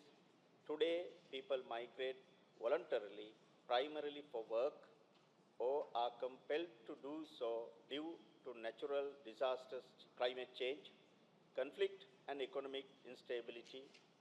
In the process, they increasingly resort to irregular pathways of migration, risking their lives and often falling victim to human trafficking. The real impact of the effects of climate change, conflict situations around the world, and economic compulsions driven by debt prices on irregular movements has a heavy toll on the most vulnerable, particularly women and children. IOM's work has increasingly relevance in a rapidly evolving global migration landscape. Therefore, we urge further sustained and coordinated action of IOM with all relevant UN agencies to support and strengthen status efforts to comprehensively respond to these challenges. Further, national efforts must work seamlessly with regional and international initiatives to protect people on the move, ensuring that risks are minimized and regular migration pathways are strengthened. As a receiving, transit and sending state pertaining to migration, Sri Lanka has been at the forefront of promoting safe, orderly and regular migration pathways through national, regional and international initiatives. Since migrants are human beings and migration must be rights-based, Sri Lanka has been at the forefront promoting rights-based migration. Internationally, Sri Lanka is one of the 60 states parties to the International Convention on the Protection of the Rights of all Migrant Workers and members of their families. In this context, Sri Lanka underscores the significance of the Global Compact for safe, orderly, and regular migration adopted by the UN General Assembly in 2018. It is 23 objectives, cover almost all dimensions of migration. I am pleased to inform that Sri Lanka is interested in becoming a GCM champion country, reinforcing our commitment to the GCM agenda on facilitating safe, orderly, and regular migration as a precursor to the second Asia-Pacific Regional Review of the GCM to be held in February 2025 in Bangkok. Sri Lanka and IOM recently co-hosted the South Asia Sub-Regional Consultation on the GCM, focusing on three key areas of significance to South Asia: labor migration, counter-trafficking, and the climate-induced displacement. The consultation served as a valuable platform for dialogue and deliberation among governments and civil society from South Asian countries, as well as multiple local stakeholders and UN agencies, which will be reported in an outcome document for the upcoming regional review in Bangkok. Sri Lanka, as the founding chair of the Colombo process, a regional consultative process established in 2003, has been committed to enhancing regional cooperation, promoting the sharing of the best practices related to labor migration in countries of origin of South and Southeast Asia. In response to the rapidly evolving global context, Sri Lanka launched its National Policy and Action Plan on Migration for Employment 2023-2027 last year. aligning with the implementation of GCM. The Sri Lanka appreciate the valuable support provided by IOM through its Sri Lanka Country Office, which continues to strengthen the development and implementation of Sri Lanka's national policies on migration, contributing to sustainable development and, importantly, a right-based approach to migration. In conclusion, I reiterate Sri Lanka's commitment to working in cooperation with the IOM as well as regional and international stakeholders for ensuring safe, orderly, regular and rights-based migration beneficial for all. Thank you very much.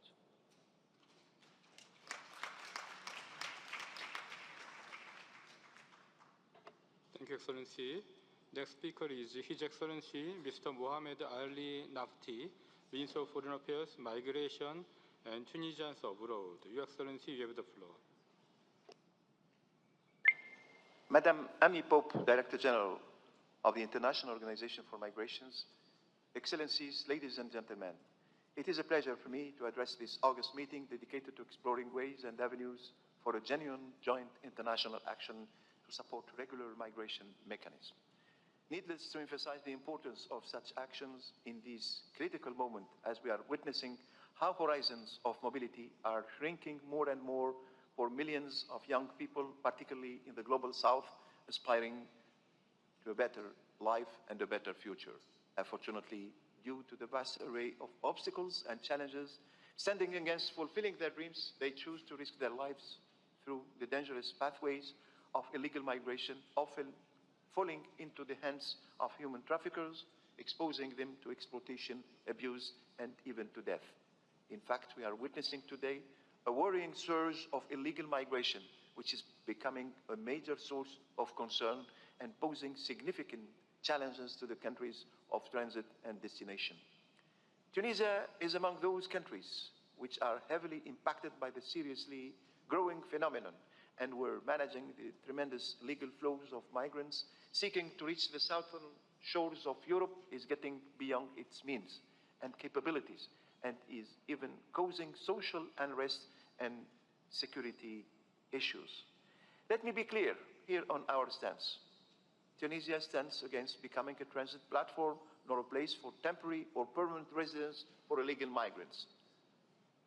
Nevertheless, we have been and we will remain fully committed to observe our international humanitarian obligations and assume our moral responsibility to take all necessary measures to alleviate the tragedy of illegal migrants in our soil and to ensure the protection of their human rights and dignity while working hard at the same time with all partners of Tunisia to ensure their voluntary return to their countries of origin in decent conditions.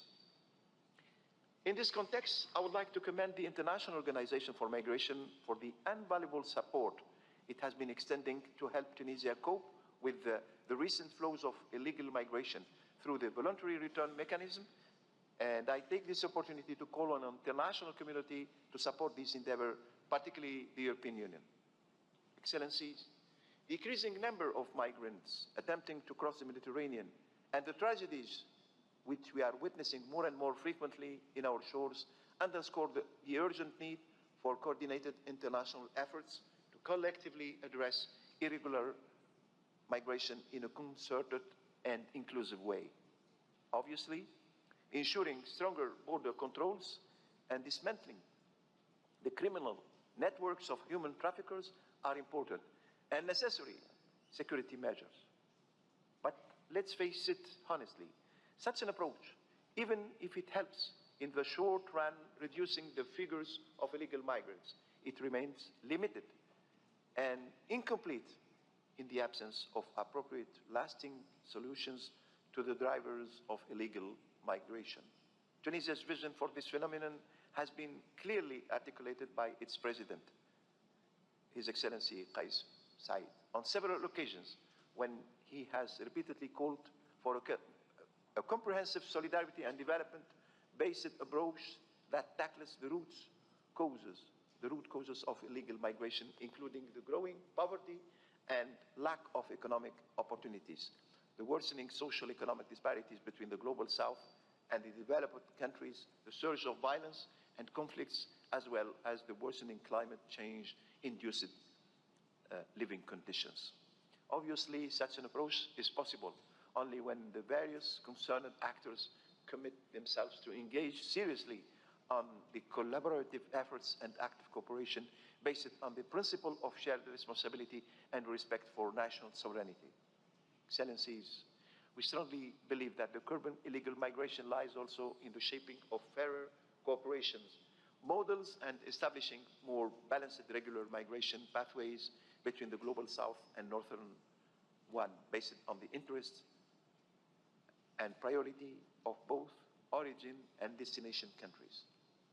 The regular migration pathways we see today are regrettably far from this desired balance. They rather correspond largely to the interests of countries of destination at the expense of countries of origins through selective policies aimed at attracting highly skilled persons and higher education graduates. Every year, Tunisia contributes to the welfare of foreign countries through a significant number of its skilled professionals. For instance, in 2022, over 6,500 Tunisian engineers were hired to work in Western countries after completing their entire education and training in Tunisia's state-sponsored schools, public schools, and public universities. This brain drain deprives the countries of origin of precious qualified human resources desperately needed to address the challenges of sustainable development. Digital and energy transitions in the global south, the hard equation of what we need to work on is to find the right balance between supporting mobility, regular mobility through regular migration of our young professionals and start-uppers, and from the other hand, taking into consideration at the same time the needs of developing countries in terms of highly qualified human resources in key and sensitive areas to contribute to domestic development endeavors. At the international level, we strongly believe that the Global Compact for safe, orderly, and regular migration, which represents the first comprehensive and balanced framework for international cooperation on migration governance, even though non-binding remains a crucial instrument that again is to be implemented as it contains several important commitments. In conclusion, I would like to reaffirm that Tunisia remains committed to participate to all international efforts aiming at addressing illegal migration and supporting regular migration pathways, and stands ready to engage itself with all partners in any initiative as long as it aligns with our national approach and is based on mutual respect for our national sovereignty. I wish you, Madam Director General, once again, ladies and gentlemen, all success in the remainder of this meeting proceedings, being confident that our deliberations will yield serious and practical proposals that we will follow up and on which we shall work and implement. Thank you very much.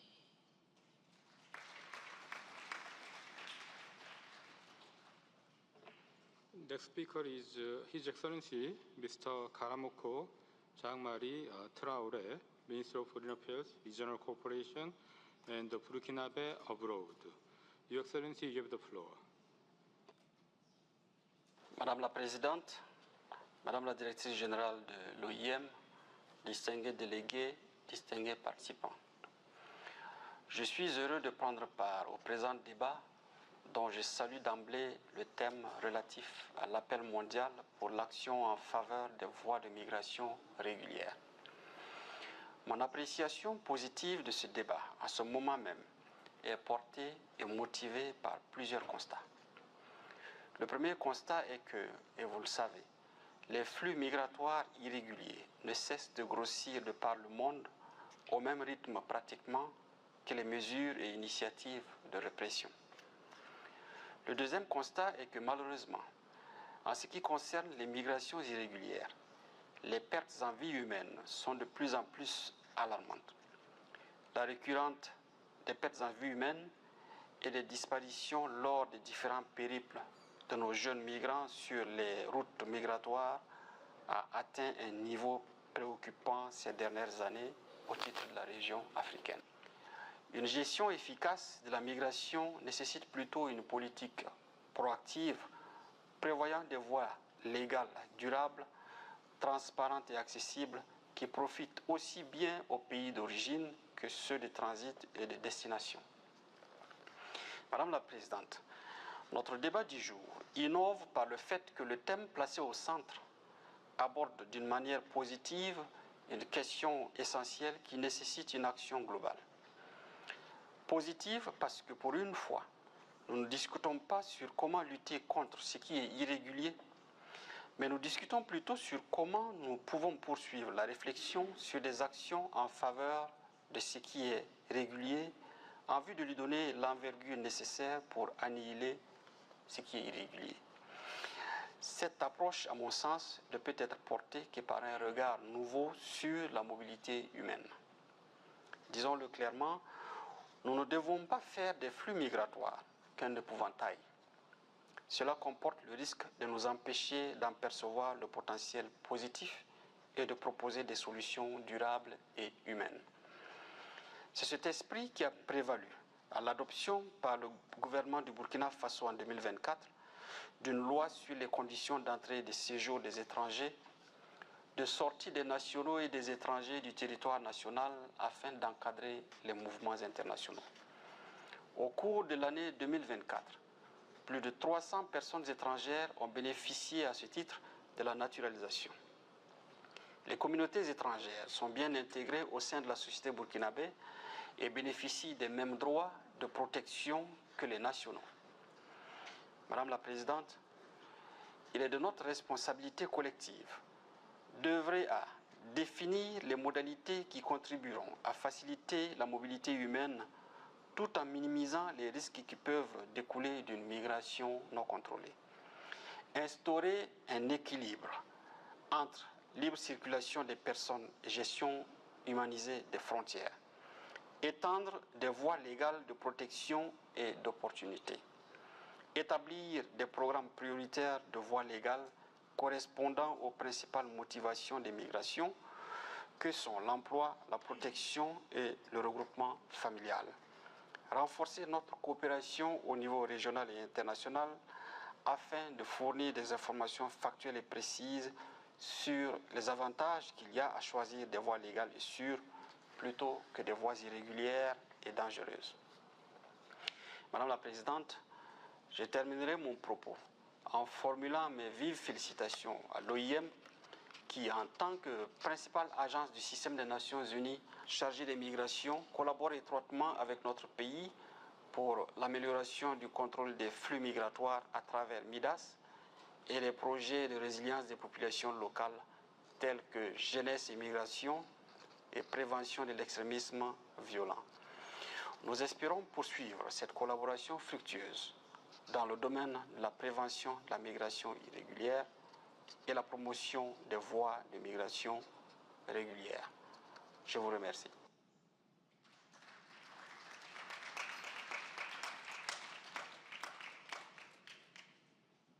Thank you, Your Excellency. Next speaker is His Excellency Mr. Mamadou Tangara, Minister of Foreign Affairs, International Cooperation, and Gambians abroad. Your Excellency, you have the floor. Excellencies, distinguished ladies and gentlemen, it is a profound honor to address this distinguished assembly during the 115th session of the International Organization for Migration Council. I'm deeply grateful for the opportunity to share insights from the Gambia's experience under the theme Regular Migration Channels, a Global Call for Action. Migration has always been an integral part of the Gambia's history, shaping our nation's development and fostering connections far beyond our borders. However, the adverse consequences of irregular migration have posed serious challenges, particularly for our young ones, who often risk their lives on treacherous journeys in pursuit of better opportunities. The loss of lives and the depletion of human potential on these risky routes have far-reaching effects on our communities and national development. These realities compel us to act decisively, crafting human and practical solutions that safeguard migrants while addressing the root causes of irregular migration. The Gambia remains steadfast in its commitment to establishing sustainable pathways for safe, orderly, and regular migration. To achieve this, we have implemented policies and initiatives designed to tackle the underlying drivers of irregular migration. Our focus includes creating employment opportunities, expanding access to education, and fostering economic stability. Guided by the principles of the Global Compact for Migration, which is integrated into the Gambia National Development Plan 2023-2027 as Priority 4, we have ensured that migration governance is mainstream across all public institutions. We are committed to achieving the 23 objectives of the Global Compact for Migration through a whole of government and a whole of society approach. Strategic partnerships with regional and international organizations have bolstered our efforts. Together, we have launched a program of national migration development policy, labor migration strategy, communication strategy to enhance skills training, create jobs, and raise awareness about the dangers of irregular migration. These initiatives have not only offered alternatives to irregular routes, but also empowered our young ones to envision brighter futures within the Gambia. One of our most transformative efforts involves strengthening ties with our diaspora community. Gambians abroad play a pivotal role in our economy and social development. By leveraging their skills, resources, and connections, we aim to foster opportunities within the Gambia that reduce the pressure driving irregular migration.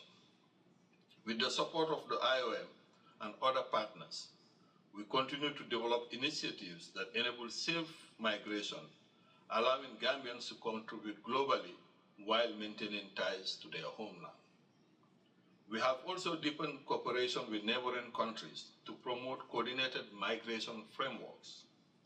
These efforts include reinforcing border security, enhancing regional collaboration, and supporting reintegration programs for migrants who return home. By addressing migration as a shared challenge, we aim to ensure that it becomes a choice rooted in opportunity rather than a necessity born out of despair. As we advance these efforts, I urge the international community to join us in building a more robust and unified approach to migration governance. We must prioritize investments in capacity building, education, and economic development in countries of origin to address the underlying drivers of irregular migration. The invaluable support of the IOM has been instrumental in the Gambia's progress, and we call for continued collaboration to expand these impactful programs. Ladies and gentlemen, migration should not be fraught with risk or dangers. It should be a pathway for development, dignity, and a shared prosperity. Together we can transform migration into a safe, regulated, and beneficial process that uplifts individuals, communities, and nations alike. Let us reaffirm our collective commitment to building a future where migration is a choice, undertaken through regular channels and contributes to global progress. Je vous remercie pour votre attention et je vous souhaite plein de succès lors de vos délibérations. Merci beaucoup.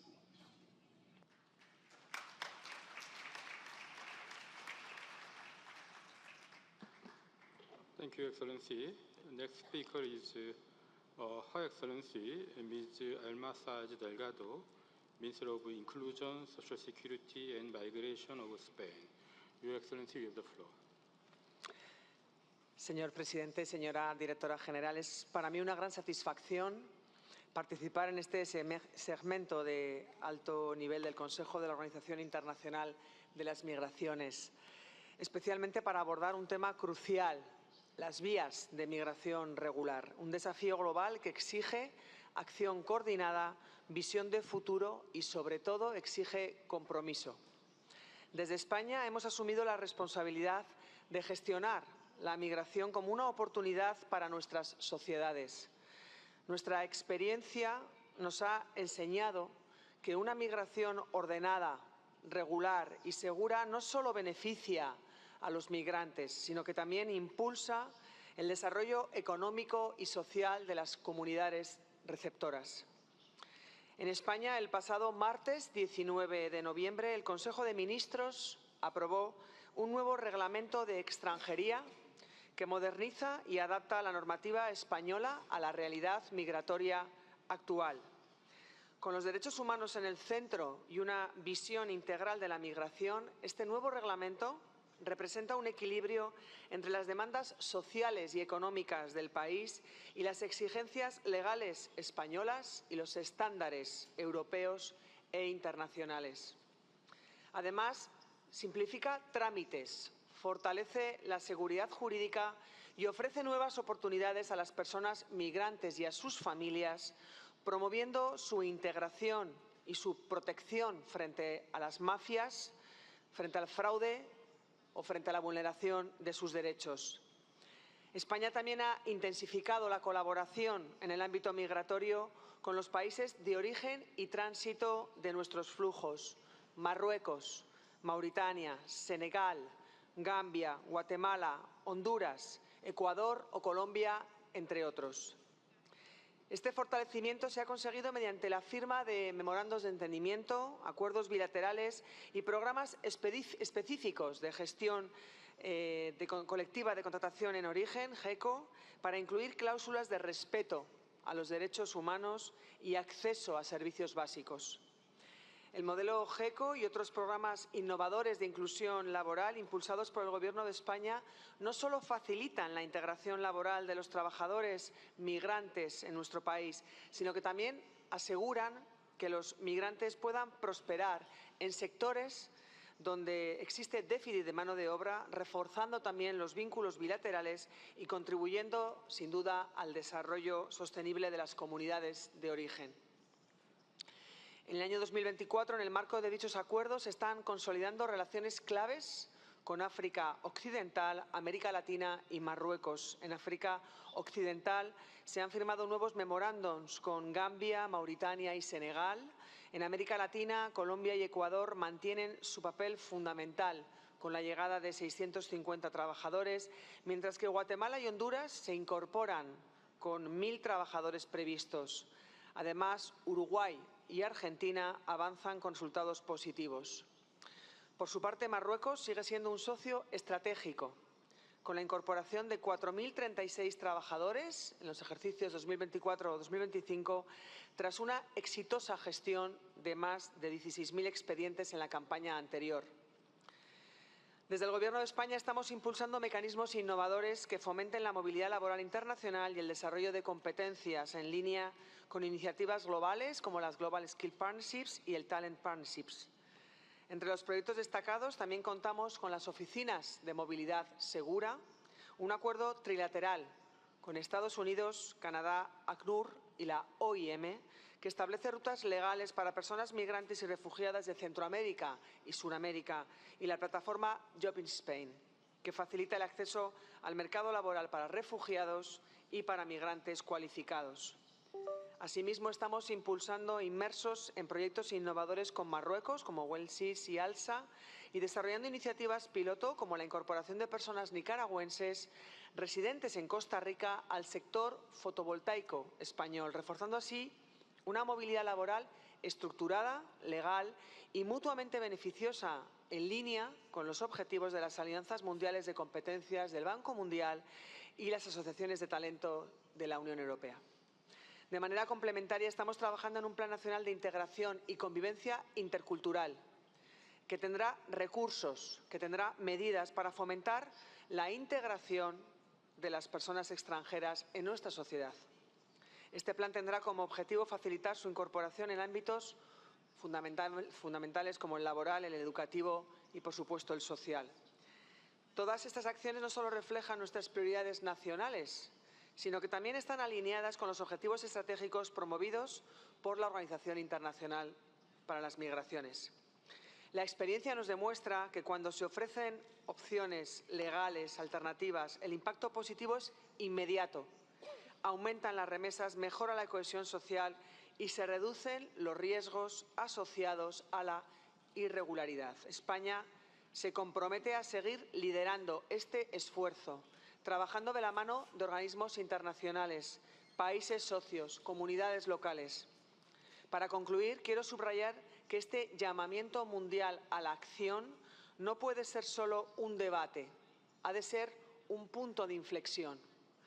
Desde la perspectiva de la Unión Europea, España, como Estado miembro, reafirma su compromiso con el desarrollo y la implementación del histórico Pacto Europeo de Migración y Asilo. Este instrumento es una respuesta común a los desafíos migratorios actuales, además de una herramienta que refuerza los valores de solidaridad, de responsabilidad compartida y de respeto a los derechos humanos.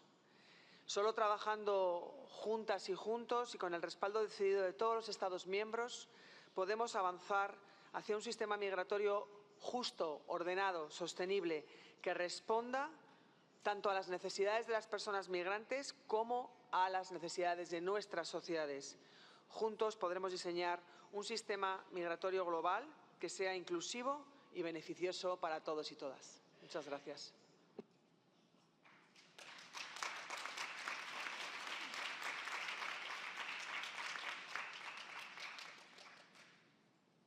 Thank you, Excellency.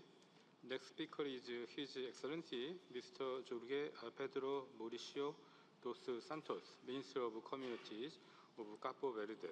Your Excellency, you have the floor.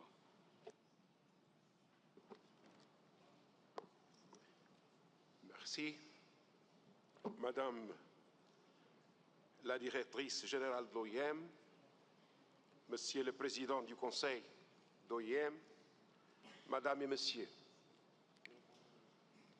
je vous remercie pour l'honneur de m'inviter à participer en tant que représentant de Cap-Vert à ce segment de haut niveau qui nous offre l'opportunité de débattre de ces thèmes importants des routes migratoires régulières, un appel mondial à l'action. La gestion des flux migratoires, c'est une question de responsabilité partagée et un impact significatif sur les pays d'origine et en même temps de transit. La migration, quel que soit son motif, est une décision importante qui nécessite une analyse approfondie des facteurs juridiques, sociaux et personnels. Il est essentiel de promouvoir et d'encourager la migration par les routes régulières et sûres afin d'éviter l'exposition à des conditions dangereuses et à des problèmes juridiques, tout en tirant parti des opportunités qu'elle offre, notamment grâce à la migration circulaire de main-d'œuvre, la migration temporaire, la réunification familiale, entre autres. Le Cabo Verde soutient et adopte des solutions innovantes dans cet égard. Il est impératif d'établir des mécanismes pour la portabilité des droits de sécurité sociale et des avantages acquis, les retours volontaires, ainsi que des cadres juridiques dissuasifs à l'encontre des pratiques favorisant l'immigration irrégulière aux traite des êtres humains. Il serait également essentiel de mettre en preuve toute une chaîne d'intervention et d'infrastructures connexes issues de ces mesures politiques. La migration régulière est le corollaire de la contribution d'immigration au développement des pays d'origine, traduit par transfert financier de diaspora et en même temps capital humain. Dans le cas du Cap-Vert, un pays insulaire et atlantique, les envois de fonds représentent 34% du produit interne brut, ce qui est supérieur à l'investissement direct étranger et à l'aide au développement. Ce sont des ressources qui contribuent à promouvoir la transition verte et à réduire la pauvreté, avec un accent particulier sur l'autonomisation des femmes et des jeunes.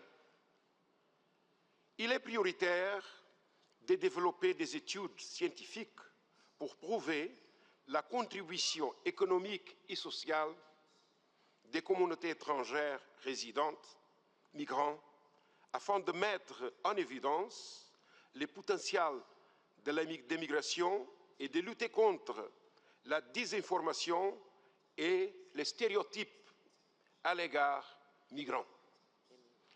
Au niveau du continent africain, marqué par les situations dramatiques causées pour la migration illégale, on discute de plus en plus de la nécessité de promouvoir des routes migratoires sûres, ordonnées et régulières, ce qui implique une réforme des institutions multilatérales, la mobilisation des ressources et des actions concertées pour promouvoir le développement intégré du continent avec la participation active de sa diaspora et à des afro-descendants.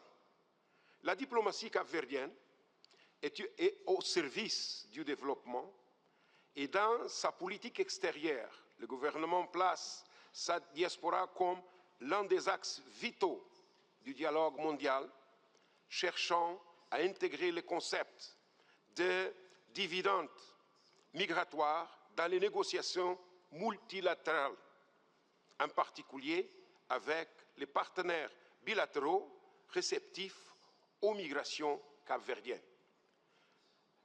Indépendamment de toute position humanitaire et de la promotion des droits fondamentaux dans le traitement des migrants par les pays d'accueil, il ne faut pas négliger la responsabilité des pays d'origine dans la création des conditions politiques, sociales et économiques qui atténuent les motivations des flux migratoires.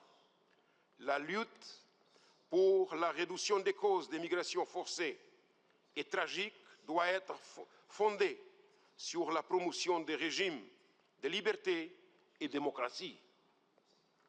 C'est un combat qui nécessite un leadership fort, légitimé par la volonté du peuple. Merci pour votre attention.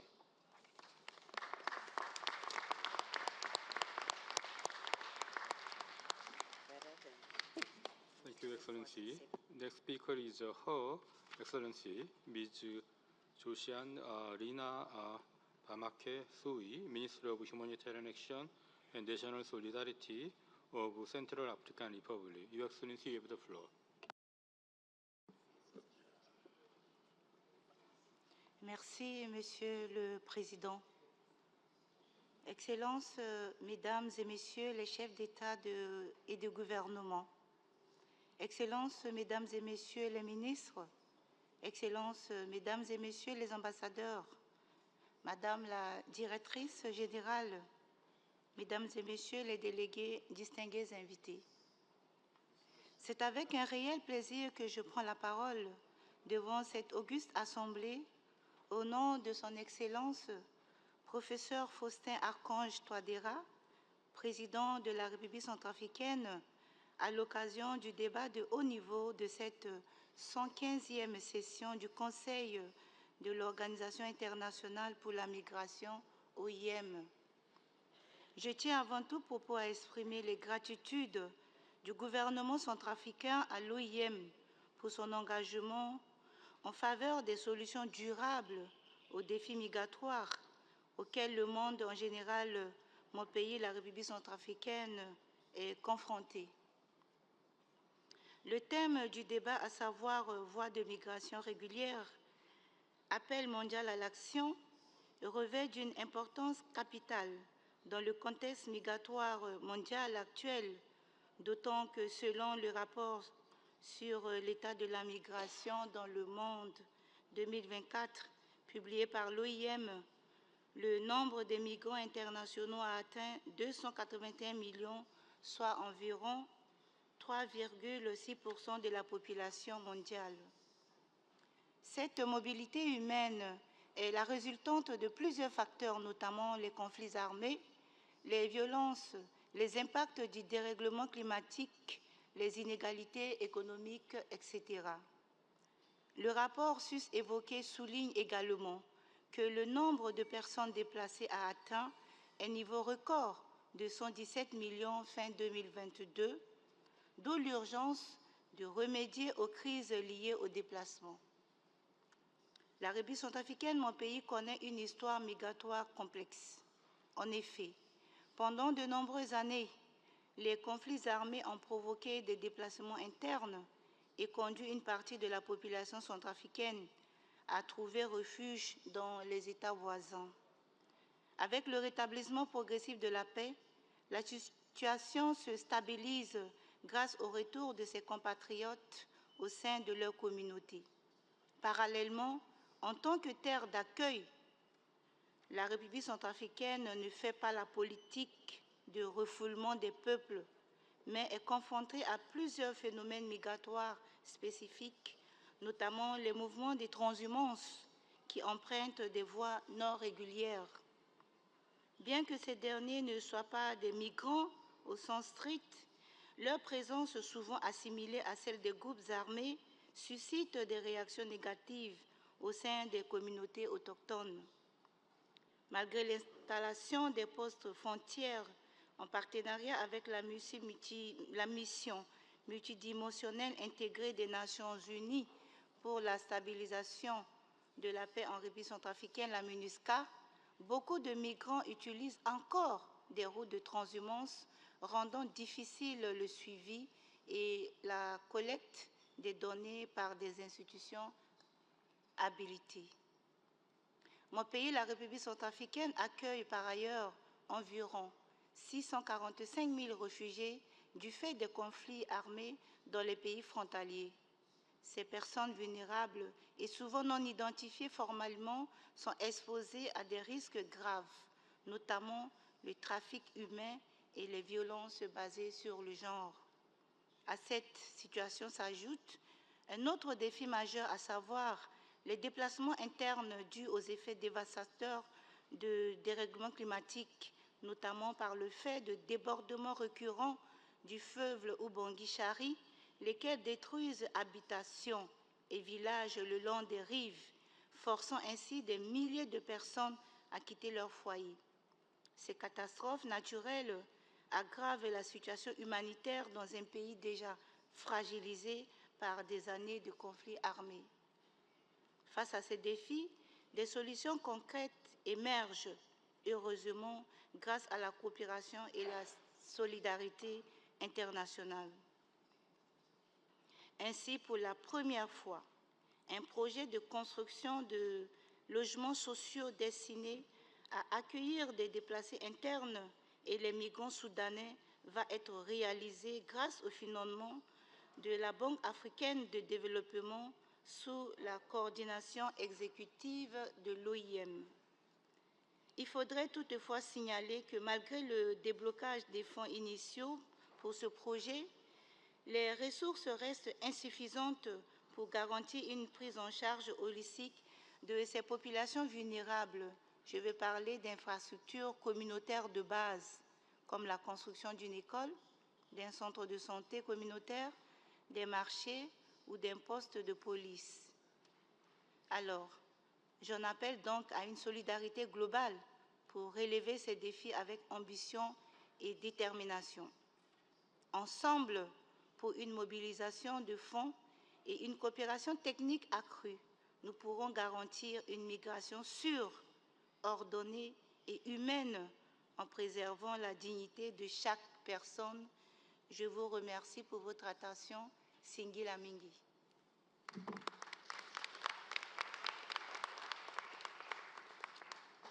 Thank you, Excellency. Next speaker is Her Excellency Ms. Esther Davina Anyakun, Minister of State for Labor, Employment and Industrial Relations of Uganda. Your Excellency, you have the floor. Chairpersons of the Councils, Excellencies, Heads of Governments, Honorable Ministers, Director General, distinguished delegates, ladies and gentlemen. It's my honor to address the distinguished gathering in these high-level segments on regular migration pathways, a global call for action.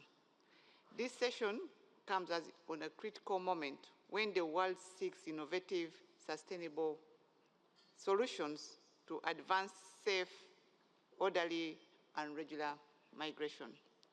I wish to extend my congratulations to the newly elected officers of the Bureau.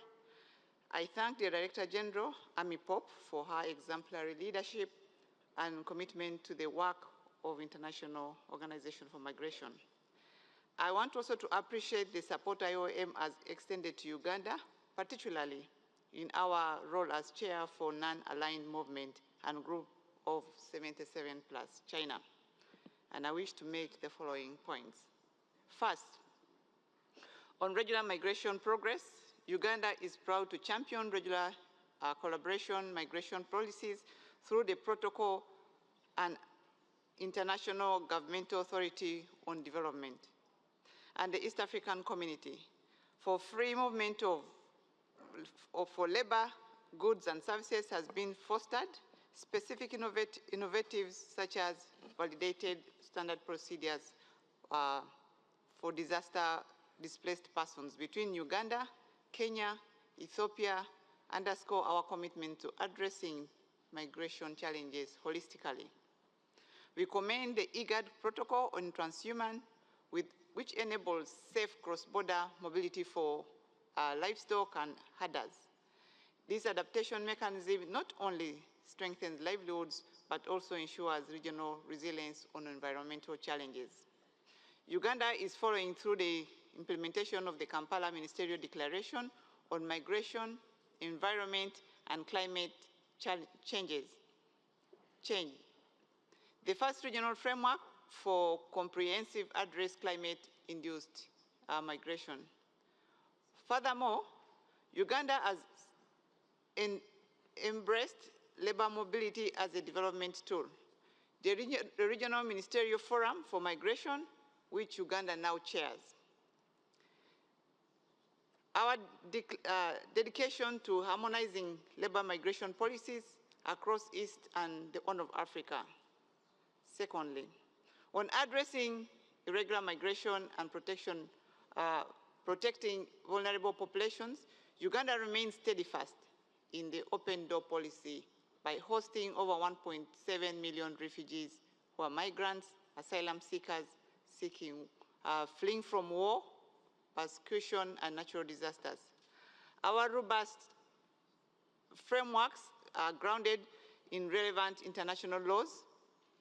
We continue to set a benchmark for reception and protection. We also confront regular migration, such as human trafficking, with multi-agency approaches. Uganda Prevention of Trafficking in Persons Act is complemented by mobile tracking applications, referral guidelines, and collaborative international protocols. This intervention ensures that victims are protected with perpetrators are brought to justice. Thirdly, on enhancing safe, regular migration pathways, Uganda has signed bilateral agreements with countries like UAE, Saudi Arabia, Qatar for safe and rights of Ugandan migrant workers abroad. However, we recognize the need to negotiate additional agreements focused on high-skilled labor sectors for increase in economic returns, consular support services, including legal aid and emergency repatriation, remains critical pillars on protecting our citizens. Fourthly, on leveraging data for migration policy, Uganda recognizes the effective migration governance hinges on robust data systems. We underscore the need to enhance capacity in migration data collection and analysis. Additionally, with IOM's technical support, we can better align national policies with the Global Compact on Migration and promote regional collaboration for safe migration pathways. And finally, Uganda calls for a concerted global effort to align policies, mobilize resources, and build regional frameworks that facilitate safe, orderly migration. We urge member states to leverage platforms like IOM to coordinate actions, share best practices, and champion migrations as a fact for development. As we continue to integrate migrants into our communities by providing social services such as education, healthcare, and economic opportunities, among other benefits. I wish to reaffirm Uganda's commitment to promoting inclusive and defined migration policies. Together, let us advance sustainable solutions to challenge the human mobility and uphold our shared responsibility to create a pathway and no one is left behind. I thank you.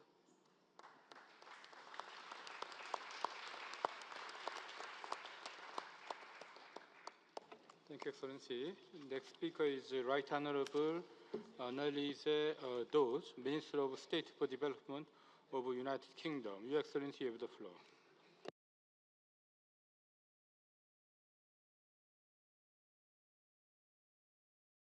Thank you, Director General Pope, for convening this discussion. We know how stark the geopolitical backdrop is, and rising global uncertainty is resulting in increasing numbers of people on the move. These trends mean it's more important than ever to tackle the deadly business models of organised migration crime, and this organisation is central to this effort. The UK's commitment to multilateralism has never been stronger. We will work hand in hand with the IOM to make migration safer, orderly, and regular. Why? Because it opens up great opportunities. We know our partners around the world share our goal of growing their economies, and tapping into the skills and talents of 280 million migrants globally can help achieve that goal.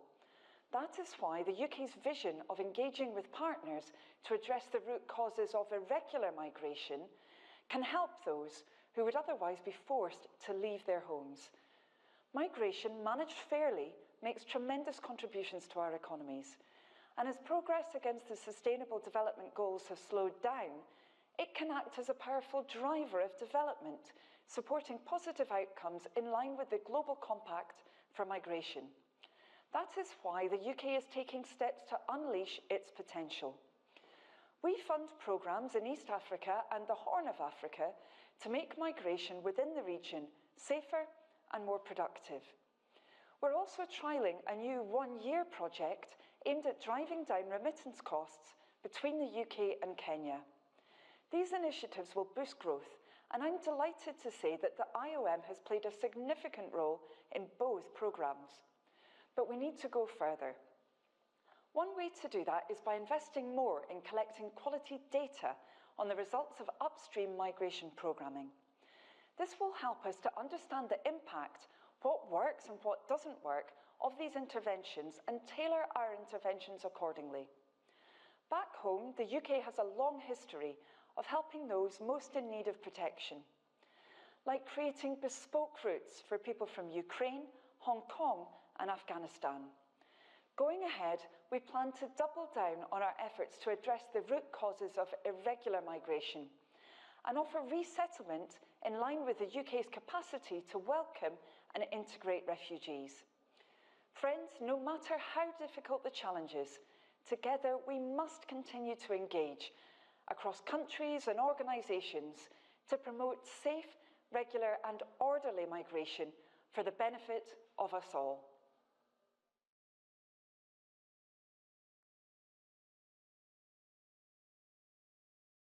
Thank you, Excellency. Next speaker is Honorable Julai Moyo, Minister of Public Service, Labour and Social Welfare of Zimbabwe. Excellency, you have the floor. Chairperson, Excellencies, Heads of Delegations, distinguished delegates, I wish to begin by expressing my delegation's appreciation for the opportunity to engage in this very important high-level segment under the theme Regular Migration Pathways, a call for global action.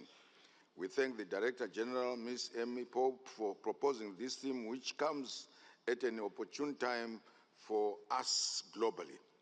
I also wish to express my delegation's gratitude to the outgoing Chairperson of Council, Ambassador Katharina Stash, for the extensive work done under her leadership, including working visits to some African countries, including Zimbabwe. On the outset, and addressing issues related to the existing mechanisms available for people seeking to migrate regularly across regional, continental, and international contexts, it is our strong view that instituting robust legislative, policy, process, and practice mechanisms creates an environment that ensures that immigration is voluntary, regular, and orderly and safe. In Zimbabwe, this framework support is guided by the Zimbabwe National Development Strategy, which supports a whole-of-government and a whole-of-society approach to managing migration. An interministerial committee on migration was established in 2014 and a sustained and coordinated approach to migration governance. Equally significant is our commitment to rights-based approach as key to ensuring regular migration. The Zimbabwe Constitution guarantees the right to consular protection for all citizens, and this includes the right to travel and identity documents. It is noteworthy that these rights are extended to all regular migrants resident in Zimbabwe, including refugees. In order to ensure that citizens enjoy these rights, Zimbabwe has effectively decentralized its civil registry system to each of the country's 10 provinces and has further established state-of-the-art vital civil registration centers beyond our borders in countries with relatively significant populations of Zimbabweans, migrants, such as South Africa and others. This is facilitating the process for Zimbabweans in the diaspora to easily access important documents such as birth certificates, national identity cards, and e-passports, which serve as enablers for regular migration by allowing migrants to acquire permits, visas, and rights of entry and exit across borders. This program is being rolled out to all countries hosting the Zimbabwean diaspora, a very vital and critical investment and development constituency in our country. In addition, Zimbabwe carried out mobile registration exercises throughout the country, targeting remote communities, and is implementing the Zimbabwe Population Registry System, which upon completion will enable migrants from within and outside the country to access registration services online. Chairperson, with respect to the criteria prioritized by states when considering the facilitation of regular migration, it is our considered view that states should place a premium on the identification, protection, safety, accountability, and security of citizens when facilitating regular migration. In Zimbabwe, this approach is embedded in all key migration policies already put in place by the government, namely the Zimbabwe National Labour Migration Policy and the Zimbabwe National Diaspora Policy. For Zimbabwe, this translates to identity through vital civil registration, protection through enhanced consular services, safety through pre-departure engagement, accountability through revised immigration policies, and security through post-departure communication lines. Regarding irregular migrants, Zimbabwe initiated the return, repatriation, and reintegration standard operating procedures and has put in place cross-border coordination fora with neighboring countries such as South Africa and Botswana to define procedures applicable when handling cases of Zimbabwean deportees and returnees. Let me underscore that in this process, migrant rights remain a priority in ensuring consular access, documentation, and repatriation through alternatives to detention. Thirdly, Chairperson, in the context of information required by states to effectively support and facilitate regular migration, focus entails information on job profiles, areas of skills shortage, areas with excess skills, and other labor market needs in countries of destination. Migrant resource centers, migrant call centers, case management systems, and national migration governance focal persons are essential cogs in the system. In Zimbabwe, the establishment of these institutional mechanisms has been effectively instrumental in responding to migrant needs and facilitating regular migration and immigration. Migrant resource centers have continued to serve as information hubs for migrant-related activities, while migrant call centers are essential points of access for vulnerable migrants, especially children. National migration governance focal persons have also served as contact persons within the Interministerial Committee on Migration. These receive profile migrant cases and appropriately refer to the competent ministry, department, or agency for applied intervention.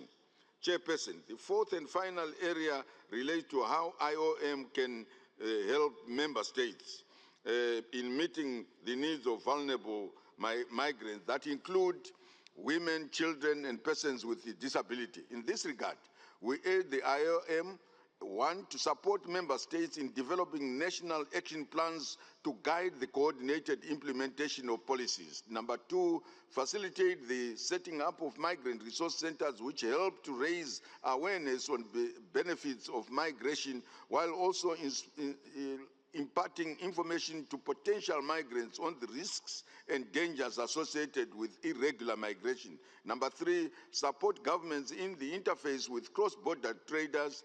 And number four, assist member states in building migration data management systems that inform policy formulation for the protection of vulnerable migrants. Chairperson, while applauding the funding partners of their continued support, my delegation wishes to stress the importance of increased and unearmarked funding to the IOM, which would enable it to respond flexibly to the needs of member states and meet the demands associated with safe, orderly, and regular migration. In conclusion, Zimbabwe remains committed to working with the global community to expand regular migration pathways, synchronize social protection systems across borders, and to enhance collaboration for a safer, fairer, and more prosperous future. Together, we can demonstrate that migration can be a formidable force for sustainable development and shared progress. I thank you.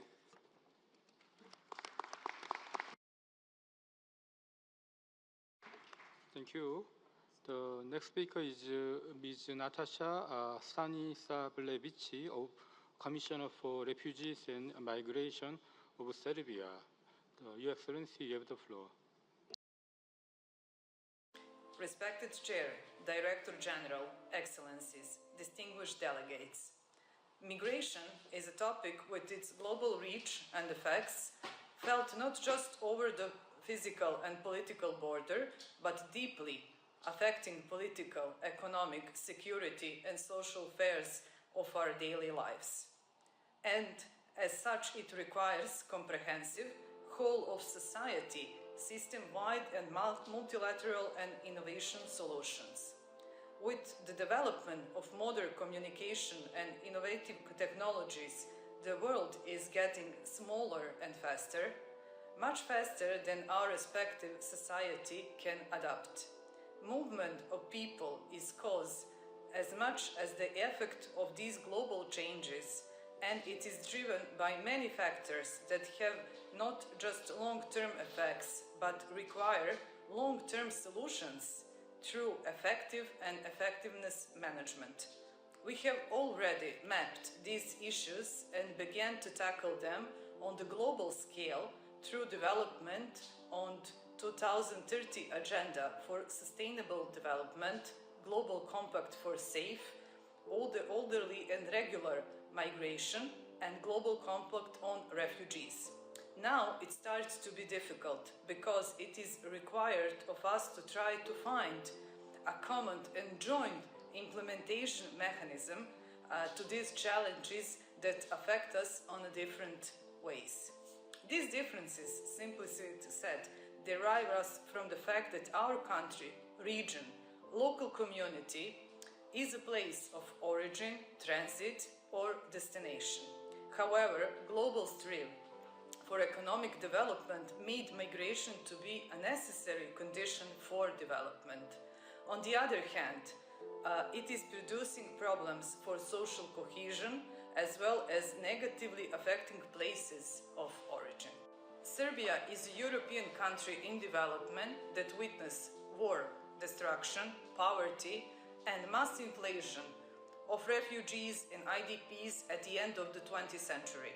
Serbia was and still is a home for over 600,000 refugees from Bosnia and Herzegovina and Croatia, and more than 2,100 IDPs from our autonomous province Kosovo and Metohija.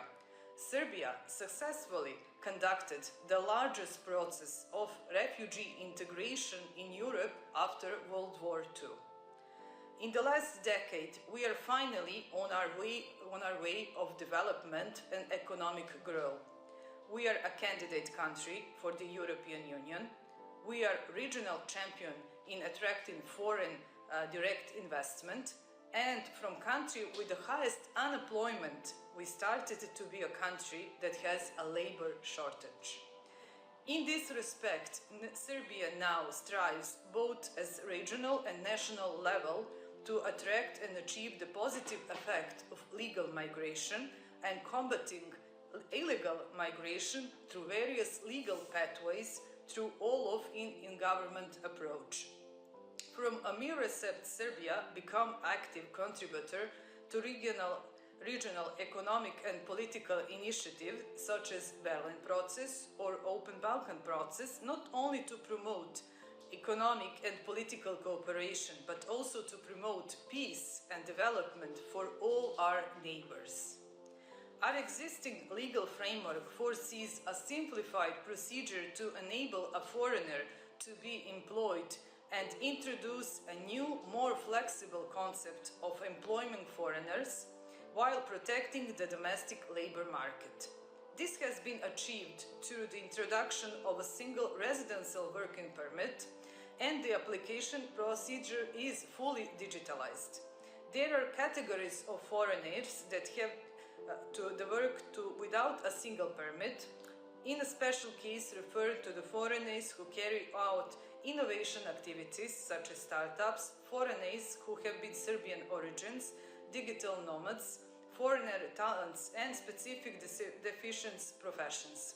No special work permit is required for vulnerable categories of foreigners such as refugees.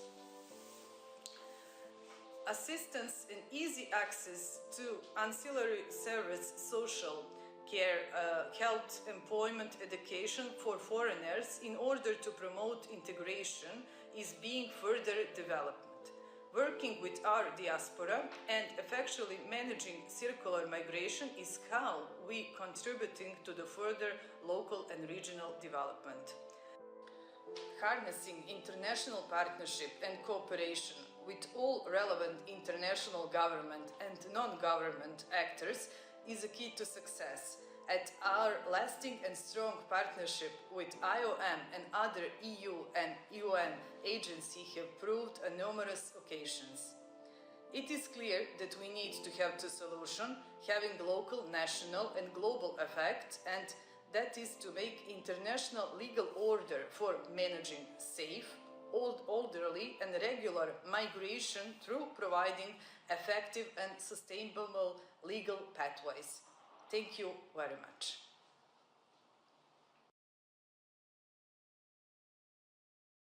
Thank you, Excellency.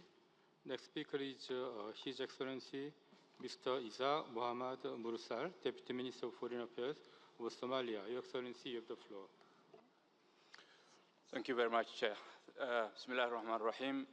Excellencies, distinguished ladies, gentlemen, on behalf of the Federal Government of Somalia, I'm very honored to address to you at this higher level segment of IOM Council and share our perspective on facilitating pathways for regular migration, a key objective of IOM's strategic plan. Your Excellencies, allow me to extend our deep gratitude to IOM for its invaluable support to Somalia's recovery, working alongside with UN agencies, international organizations, national partners, and government. IOM's community-centered approach remains vital despite its growing scale. Somalia, a country of origin, transit, destination, and return for migrants, face both challenges and opportunity in migration. A very key example is in 2023, climate change-induced displacement affected more than 2 million people. However, migration, when well managed, can be a powerful tool for development, creating pathways for employment and economic growth. Excellencies, ladies and gentlemen, our vibrant diaspora, over 2 million people, play a critical role with remittances exceeding international aid and foreign direct investments.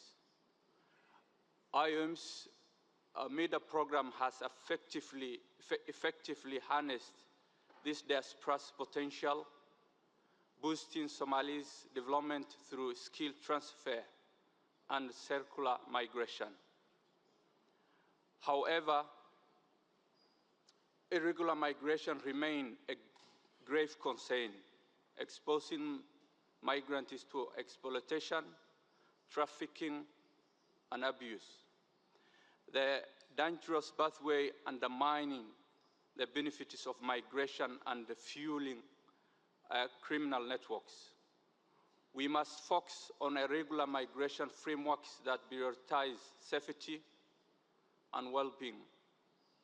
To this end, Somalia has appointed a special presidential envoy for migration and returnees to ensure effective governance in this area.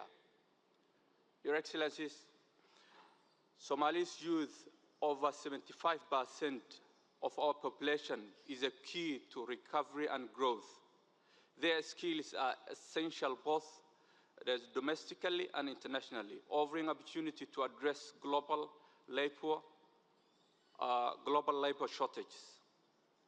To make migration a force for good, we must collaborate on our regular, well-managed pathways that include labor migration, skill development, and protection for migrants. Legal identity, documentation, and robust border governance are very crucial to success. Excellencies, Somalia is advancing this area with a recent admission into East African Community, providing a new opportunity for integration and mobility.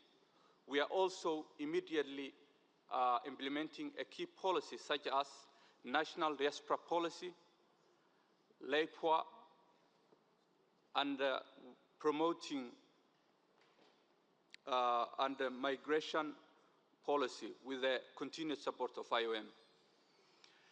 Climate mobility is a critical issue for Somalia and also resulted recurrent droughts and floods that are also driving displacement. Addressing climate change as a migration driver and promoting mobility as adaptation strategy must be central to our policies. In my conclusion, Somalia reaffirms its commitment to working with IOM and partners to ensure that migration is safe, regular, and beneficial for all. We seek continued support to implement these priorities and ensure migration contribution to global peace, development, and prosperity. It has been very, very interesting opportunity joining you and addressing this forum. Thank you to all.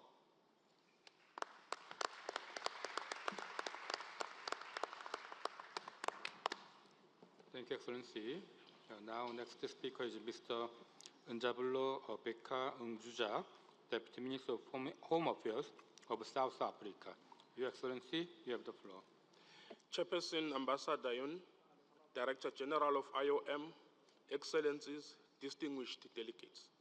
It is with great honor and privilege to deliver South Africa's country statement as a contribution to this 115th session of the IOM Council. I would like to firstly express my country's appreciation and thanks to Ambassador Sturge for your leadership and for your recent visit to South Africa in your role as the chairperson of the Council. We are particularly pleased that you were able to visit one of our busiest ports of entry, Beitbridge Border Post, the Musina Refugee Reception Office, and the IOM Sexual Health Reproductive Rights Project. Your visit is testament to the value of learning from each other through practical, on-the-ground lived experiences. Chairperson, a global call for action to regular migration pathways is critical within the global environment, particularly given the consistent rise in numbers of international migrants.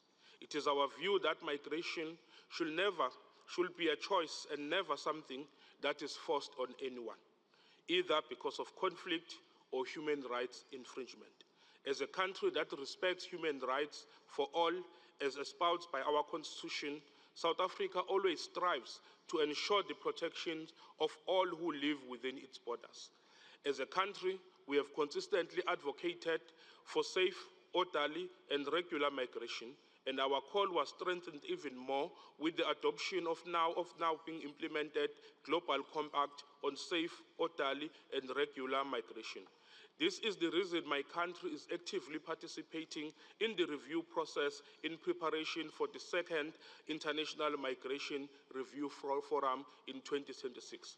Furthermore, my country continues to call for the need to address push and pull factors of migration to ensure that people have a choice to move.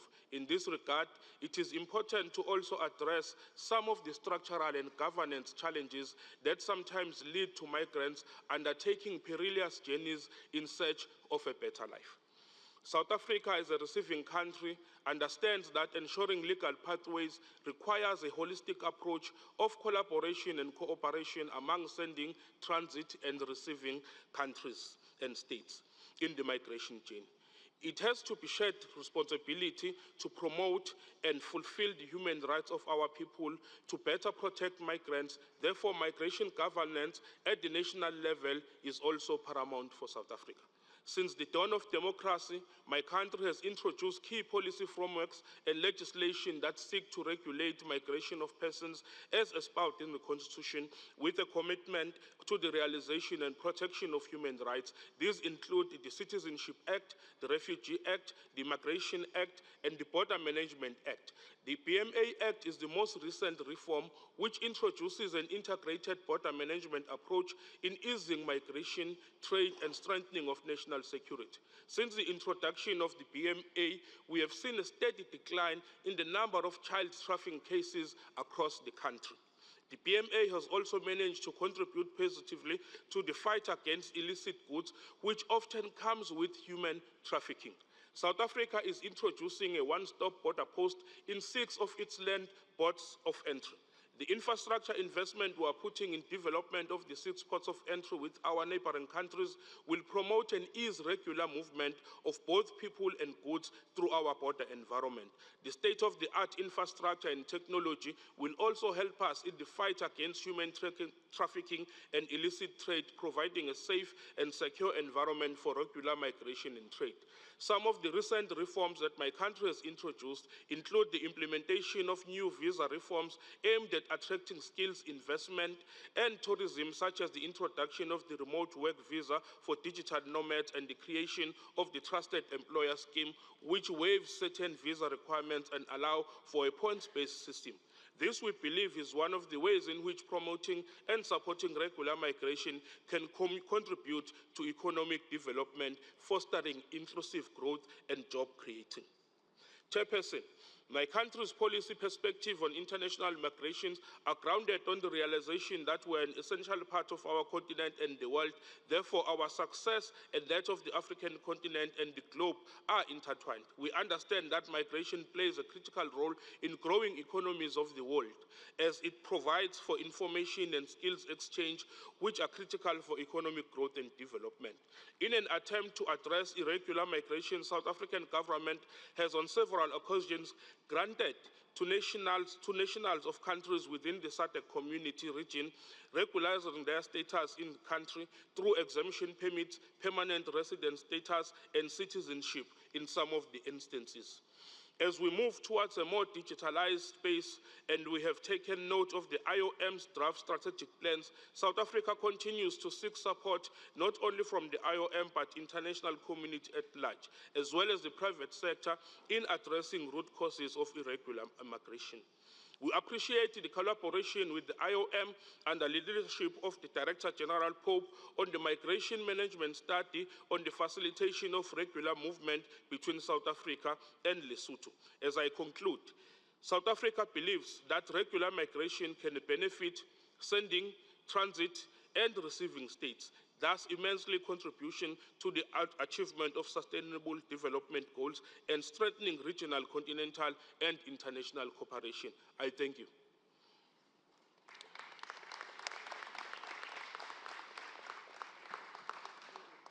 Thank you. Now I give the floor Mr. Munku Tushik Elkanajab of State Secretary of the Ministry of Foreign Affairs of Mongolia. Excellency, you have the floor.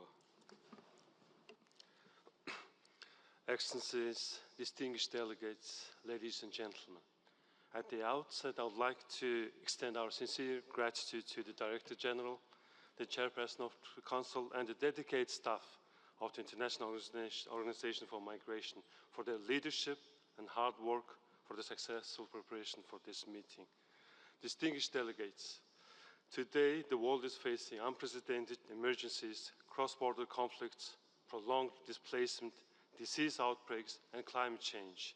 We highly appreciate the efforts and actions of the IOM to address these problems around the world. Taking this opportunity, I would like to express our deep gratitude to the IOM for its invaluable support during the COVID-19 pandemic. Since Mongolia became a member of IOM in 2008, Assisted Voluntary Return and Reintegration Program has played a vital role in helping stranded migrants return home safely, providing essential assistance and support.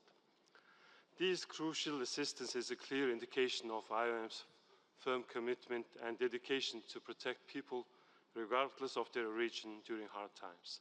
Distinguished delegates, Mongolia supports the IOM for its commitment and impactful leadership as coordinator of the UN Network on Migration.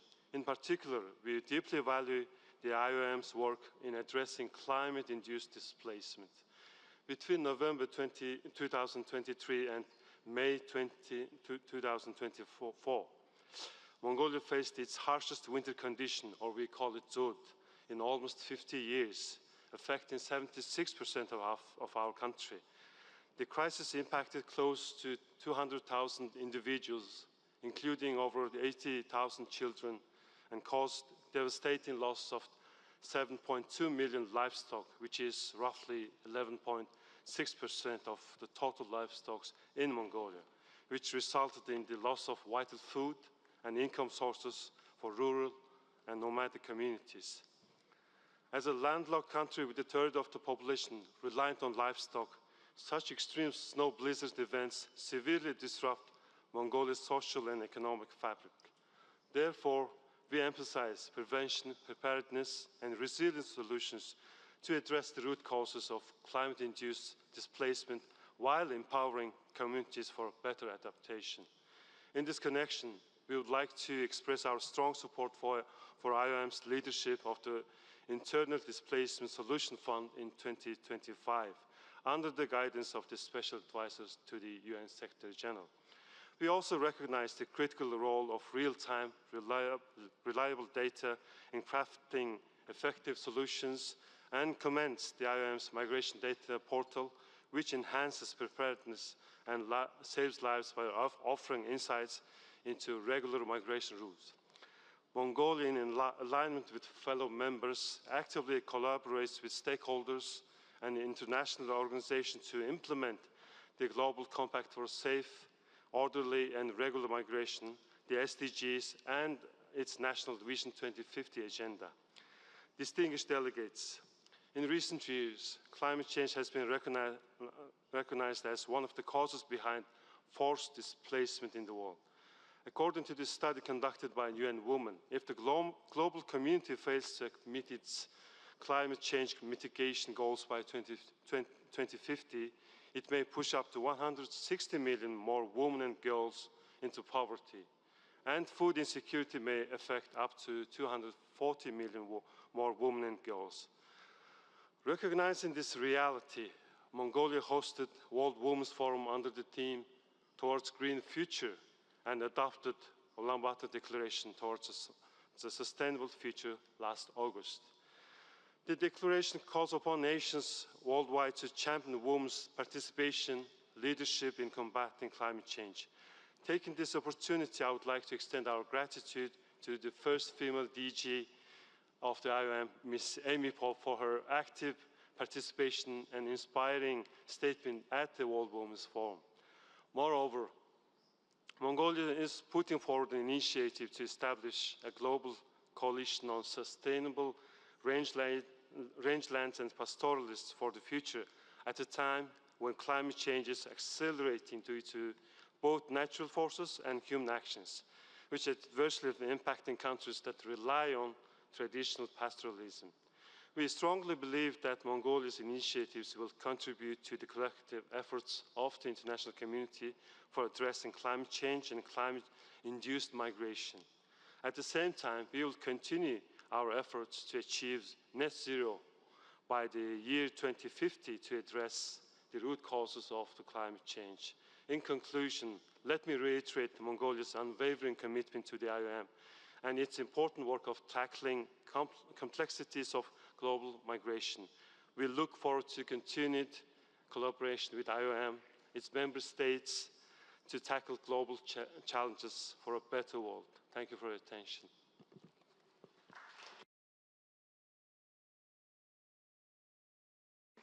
Thank you.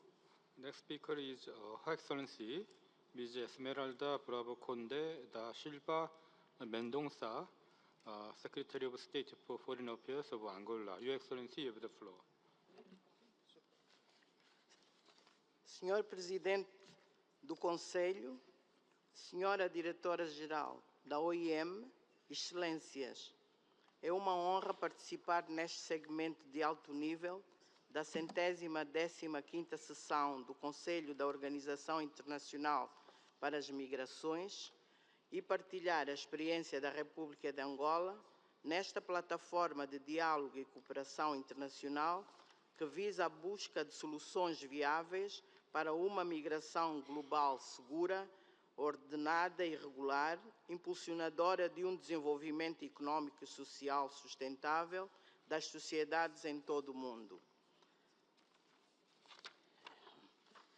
A política migratória de Angola assenta numa visão de abertura ao mundo, com base no respeito pelos direitos e liberdades fundamentais dos migrantes e a sua integração efetiva na esfera social e econômica do país, reconhecendo o valor acrescentado da diversidade cultural e os benefícios da mobilidade humana para o desenvolvimento e progresso nacional. Em Angola, a Lei sobre o Regime Jurídico dos Cidadãos Estrangeiros regula a entrada, saída, permanência e residência de estrangeiros em território nacional, reservando-lhes os mesmos direitos, liberdades e garantias concedidas aos cidadãos angolanos, com exceção aos direitos políticos e outros apenas reservados por lei aos cidadãos nacionais. Este dispositivo legal está alinhado com as várias convenções e tratados internacionais em matéria de migração, dos quais a República de Angola é parte. O fenómeno da migração global é complexo, transversal, sendo ao mesmo tempo uma oportunidade e um desafio com implicações profundas para os indivíduos, as comunidades e os países de origem, trânsito e destino. Neste sentido, reiteramos que a migração regular, assente em políticas de defesa dos direitos humanos, contribui para um desenvolvimento económico e social sustentável dos países. Nos últimos anos, o governo angolano adotou várias medidas que visam garantir a integração política, social e económica dos migrantes e da diáspora, destacando a promoção de uma educação inclusiva, com a inserção de imigrantes no sistema de ensino, o recrutamento de mão de obra estrangeira especializada, particularmente em setores que a capacidade nacional é insuficiente ou inexistente, e o fomento de laços estreitos com a diáspora angolana como catalisador de recursos humanos, financeiros e matérias para o desenvolvimento socioeconómico do país. Excelências, a migração regular carece da partilha eficaz de informações e de boas práticas nacionais e internacionais, bem como da gestão de fronteiras, a criação de condições sociais e o reconhecimento das habilidades dos migrantes para garantir uma mobilidade segura e nos termos da lei. Por fim, reiterar que a República de Angola está comprometida com o fortalecimento de uma migração regular e segura, alinhada com os princípios dos Objetivos Sustentáveis da Agenda 2030 das Nações Unidas e com a visão da Agenda 2063 da União Africana, de forma a contribuir para um desenvolvimento inclusivo e sustentável de todas as regiões do mundo. Obrigado pela vossa atenção.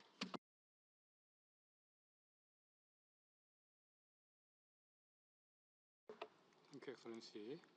The next speaker is His Excellency Mr. John Peter Camino Canoc, Vice Minister of Foreign Affairs of Peru. Excellency, you have the floor.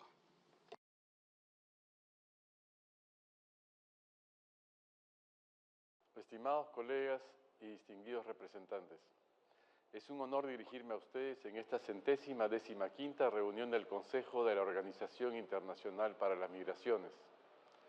El Perú, a lo largo de su historia, ha sido testigo del potencial transformador de la migración. Ello es así desde la llegada de flujos migratorios extracontinentales que fueron fundamentales en la construcción de nuestra identidad nacional y nuestro desarrollo social, económico y cultural, hasta la migración venezolana reciente que ha aportado valioso capital humano en diversos sectores. Estas experiencias nos han demostrado que la migración puede contribuir de manera positiva a las comunidades de acogida y que, por tanto, las vías de migración regulares no son solo una herramienta de gestión migratoria, sino un poderoso catalizador para el desarrollo sostenible. Hoy reconocemos que estas vías tienen el potencial de acelerar significativamente nuestro progreso en el marco de los Objetivos del Desarrollo Sostenible de la Agenda 2030. En los últimos años hemos llevado a cabo procesos de regularización dirigidos a migrantes que ya se encuentran en el país, beneficiando aproximadamente a 900.000 personas. Esto subraya nuestro compromiso con una migración segura y ordenada dentro de nuestras capacidades nacionales. Un componente fundamental de estos procesos ha sido la amnistía a multas, lo que ha permitido a muchos migrantes alcanzar un estatus regular. La coordinación interinstitucional y el uso de tecnología también han sido determinantes para el éxito de estos programas. De igual forma, en el marco de nuestros compromisos internacionales y tomando en cuenta el interés superior del niño, estamos ejecutando proyectos innovadores e inclusivos como Futuro Seguro para menores migrantes, que busca regularizar la situación migratoria de niños y adolescentes extranjeros que estudian en nuestras escuelas públicas, garantizando ciertamente que crezcan y se desarrollen con sus derechos asegurados. Mirando hacia el futuro, nos comprometemos a seguir optimizando las vías de migración regular existentes, enfocándonos en facilitar la migración laboral que responda a demandas específicas, la reunificación familiar y la protección de personas en situación de vulnerabilidad. Hacemos un llamado a la comunidad internacional para fortalecer la cooperación en este ámbito. Es imperativo que trabajemos juntos para promover una migración segura, ordenada, regular y equilibrada, que responda a las necesidades y capacidades de cada nación. Solo mediante la acción colectiva podremos aprovechar plenamente los beneficios de la migración y abordar estratégicamente los desafíos que se presentan en el siglo XXI. El Perú está listo para colaborar en esta importante tarea. Finalmente, quisiera indicar que el Perú, como país precursor del Pacto Mundial para la Migración Segura, Ordenada y Regular, asumió la responsabilidad de liderar, con el ejemplo, la implementación de este instrumento internacional. Desde su adopción, en el año 2018, hemos trabajado para integrar los principios y objetivos del Pacto de Marrakech en nuestras políticas y prácticas migratorias a través del espacio de articulación denominado Mesa de Trabajo Intersectorial para la Gestión Migratoria, liderado por el Ministerio de Relaciones Exteriores.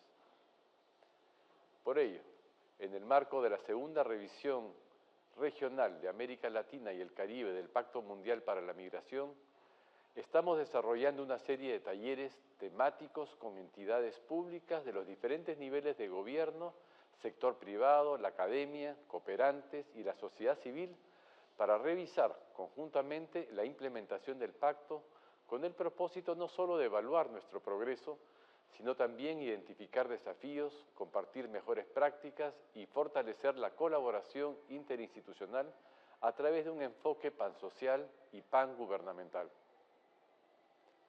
Nos reafirmamos en nuestro compromiso con una gestión migratoria humana y eficiente, siempre guiados por los principios del Pacto de Marrakech y con la firme convicción de que la migración bien gestionada contribuye efectivamente al desarrollo sostenible de nuestras naciones.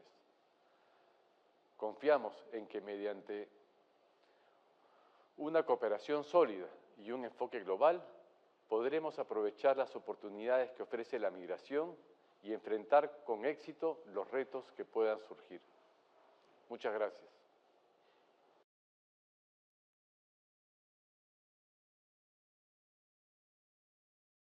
Thank you, Excellency. Now I'll give the floor to Her Excellency Ms. Marcia Loureiro, Secretary of Brazilian Communities Abroad and Consular and Legal Affairs of Brazil. Okay, Excellency, you have the floor. Madam Chairperson, Your Excellency Ambassador Katharina Stach, Permanent Representative of Germany in Geneva, IOM Director General Amy Pope, congratulations on the successful completion of the first year of your mandate.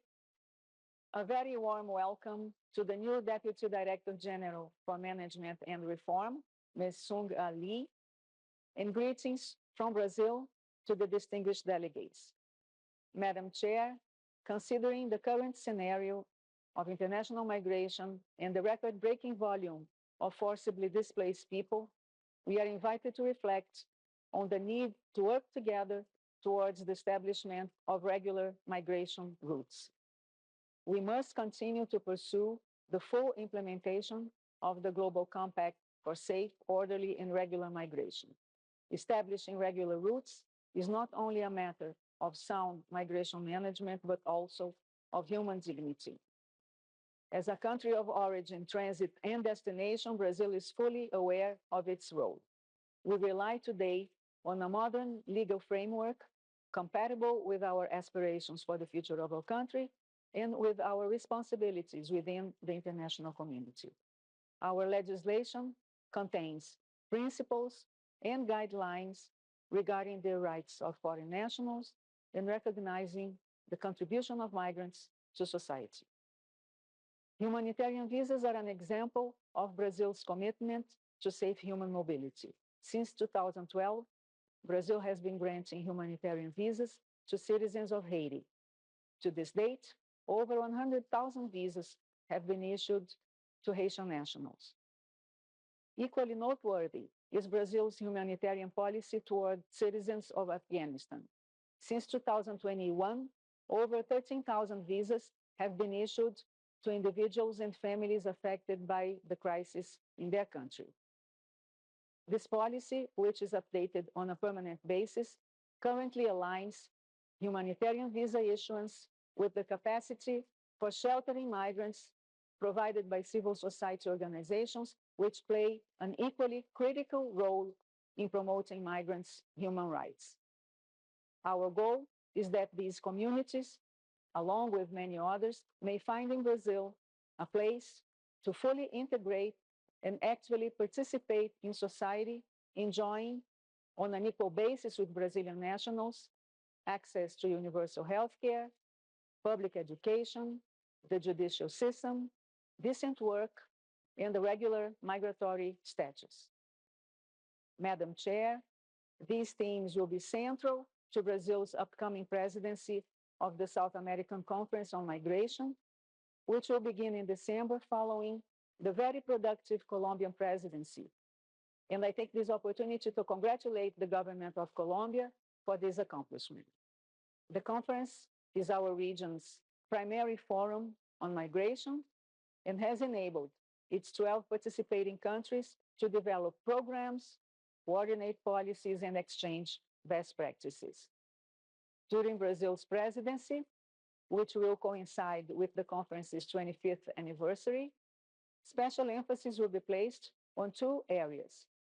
First, the social and labor market integration of migrants and their potential contribution to the economies of host countries. Second, the fight against human trafficking and migrant smuggling, as well as assistance to the victims of these activities.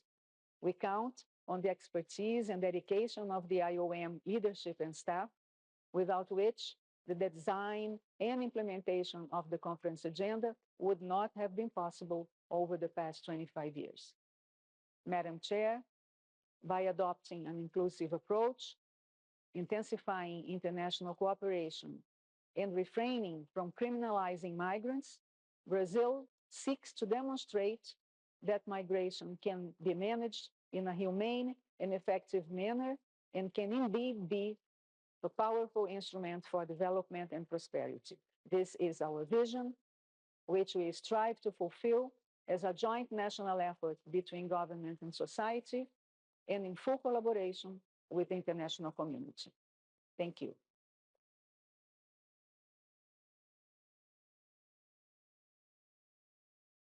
Thank you, Excellency. Now I'll give the floor Mr. Bernd Kresse, State Secretary at the Federal Ministry of the Interior and Community of Germany. Excellency, you have the floor. Thank you very much, Chair, Director General, Ministers, Excellencies, ladies and gentlemen. On behalf of the German government, I would like to thank you for the opportunity to address IOM Council today. Let me come straight to today's topic, regular migration pathways, and let me make 3 points. First, regular migration pathways are of utmost importance for us in view of our demographic changes. Attracting and securing workers of almost all skill levels is one of the major challenges for Germany in the coming decades. Our government, therefore, has a strong interest in long-term immigration of workers and in making Germany and the EU more attractive for workers from third countries, in such a way that all parties, the migrants, their countries of origin, and their countries of destination benefit from it. That is why we, like other EU member states, have been doing a great deal in this area for a long time. Only recently, for example, we have further liberalized our immigration law. Our holistic approach allows for various options to study and to work in Germany. This year's numbers of labor immigration to Germany are already showing some encouraging results. Marking one of the major innovations in this context, we expanded options for immigration without a previously concluded employment contract with a so-called Opportunity Card, in German called Chancenkarte, that allows for residents for up to 1 year in order to find a job. Germany considers the efforts of the European Commission in the area of legal migration to be important and very useful for us. We follow developments like the talent partnerships and the talent pool initiative closely and take part in an active manner. Strengthening cooperation on immigration for training and work purposes is also an integral component of the migration partnerships that Germany is currently promoting with various third countries. We do it in migration agreements. And even in times of a tense migration situation, it is important for Germany to remain a reliable partner in the area of refugee resettlement and admission and create legal pathways for the most vulnerable. At the same time, Germany has experienced large numbers of asylum seekers in recent years and the admission of more than 1 million refugees from Ukraine. While we remain a reliable partner in this area, the situation has started to strain our infrastructure, not only when it comes to refugee housing, but also to school and kindergarten places for medical care. That brings me to my second point. Politically and in public, the issue of irregular migration has been at the center of attention in Germany for several years now, and I think not only in Germany. Several tourist attacks in recent months have made irregular migration the focus of even more intense attention from policymakers than it already was, and it makes it difficult to talk about migration at the moment. All of these threatens to overturn the fundamentally positive attitude of large parts of our population towards regular immigration, which we urgently need in Germany, and not only in Germany, also in the EU. It is therefore eminently important to us to address the problem of irregular migration and to ensure a more consistent return of people who do not have the right to stay in our country, while assuring safe, dignified and fair treatment of migrants. And that takes me to my third and to my final point. Germany very much appreciates the work of IOM and the cooperation with IOM, be it in the area of resettlement, of voluntary return and reintegration, or in the area of humanitarian assistance and development cooperation. We would therefore like to encourage IOM to use its opportunities and channels to publicize the existing legal channels for regular migration, while also helping to address and prevent irregular migration. In other words, let's work together to harness the potential of regular migration and to prevent irregular migration. It's a benefit for all participants, for the migrants, for the countries of origin, and for the countries of destination. Thank you for your attention.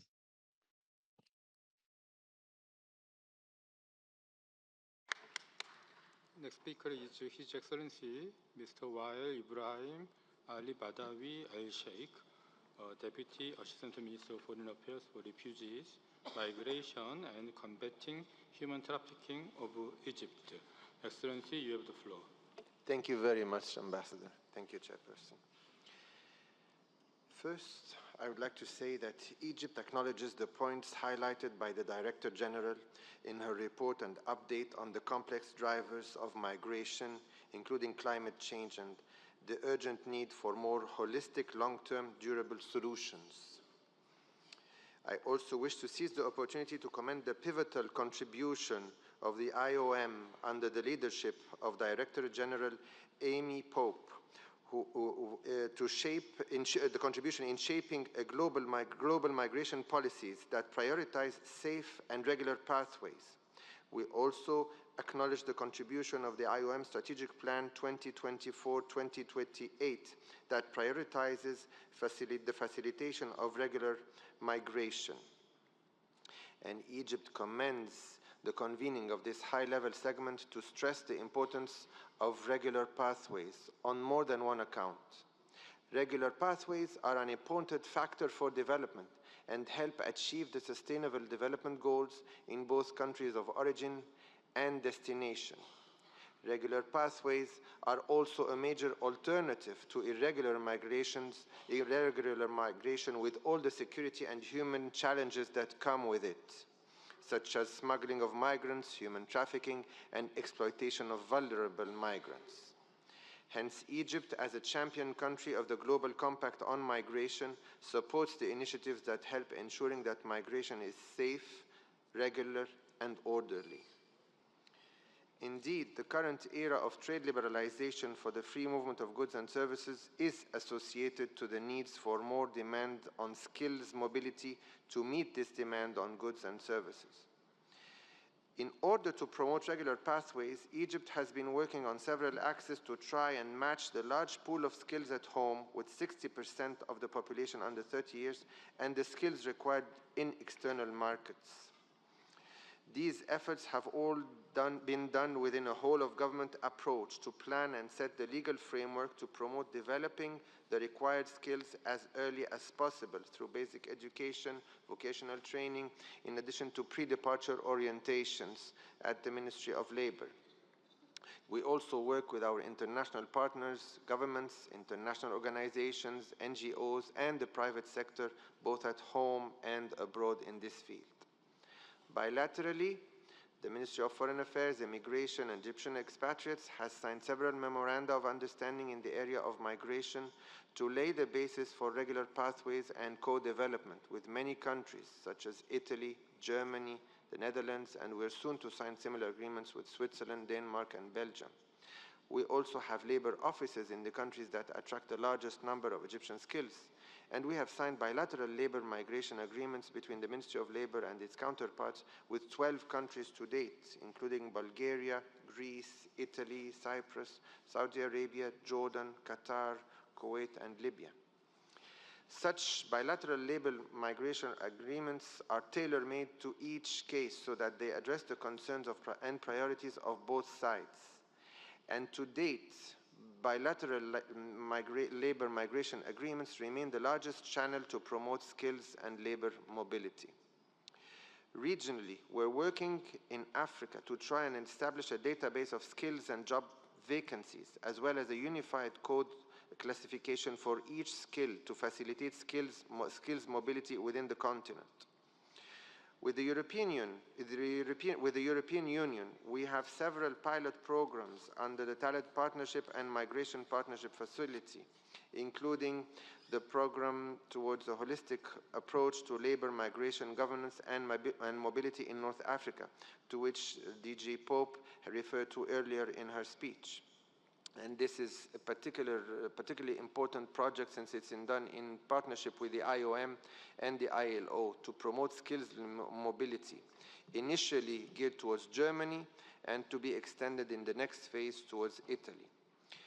In addition to these major initiatives, We have promising programs organized in a trilateral cooperation between the European Commission, the European governments, and Egypt. However, most of these projects remain at the pilot project phase because of several operational obstacles, notably skills recognitions and visa, that often prevent reaping the full benefits of the investment put into such projects.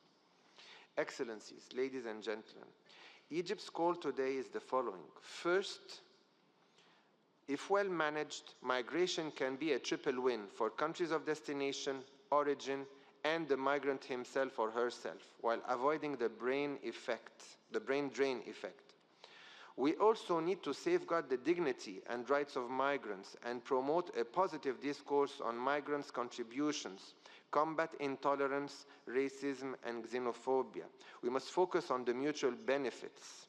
Second, states need a strong labor market information system that can provide insights on labor market demands in countries of origin and destination, as well as skills anticipation systems that can provide insights on the skills needed by employers to put evidence-based policies.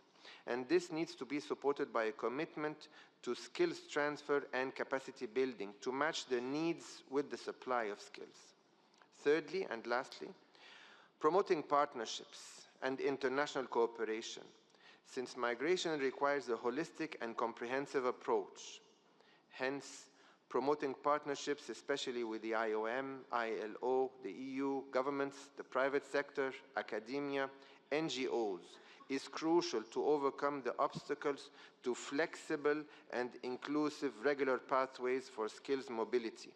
We need to partner to focus on how to make regular pathways succeed and go beyond the pilot project phase and scale up our projects. Thank you very much for your kind attention.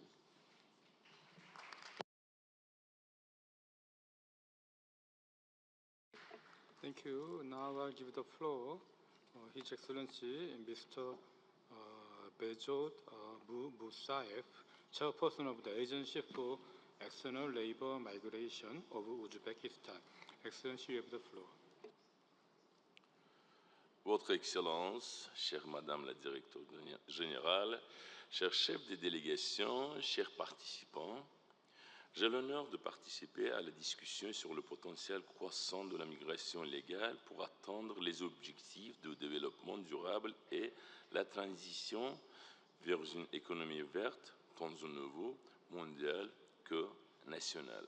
Mesdames et messieurs, la migration, c'est une histoire de courage et de force d'esprit.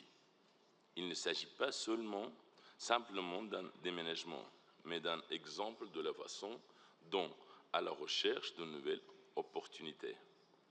Ces dernières années, l'attention de la communauté mondiale aux questions migratoires s'est considérablement accrue et les pays ont pu obtenir certains résultats dans le domaine de la légalisation des flux migratoires.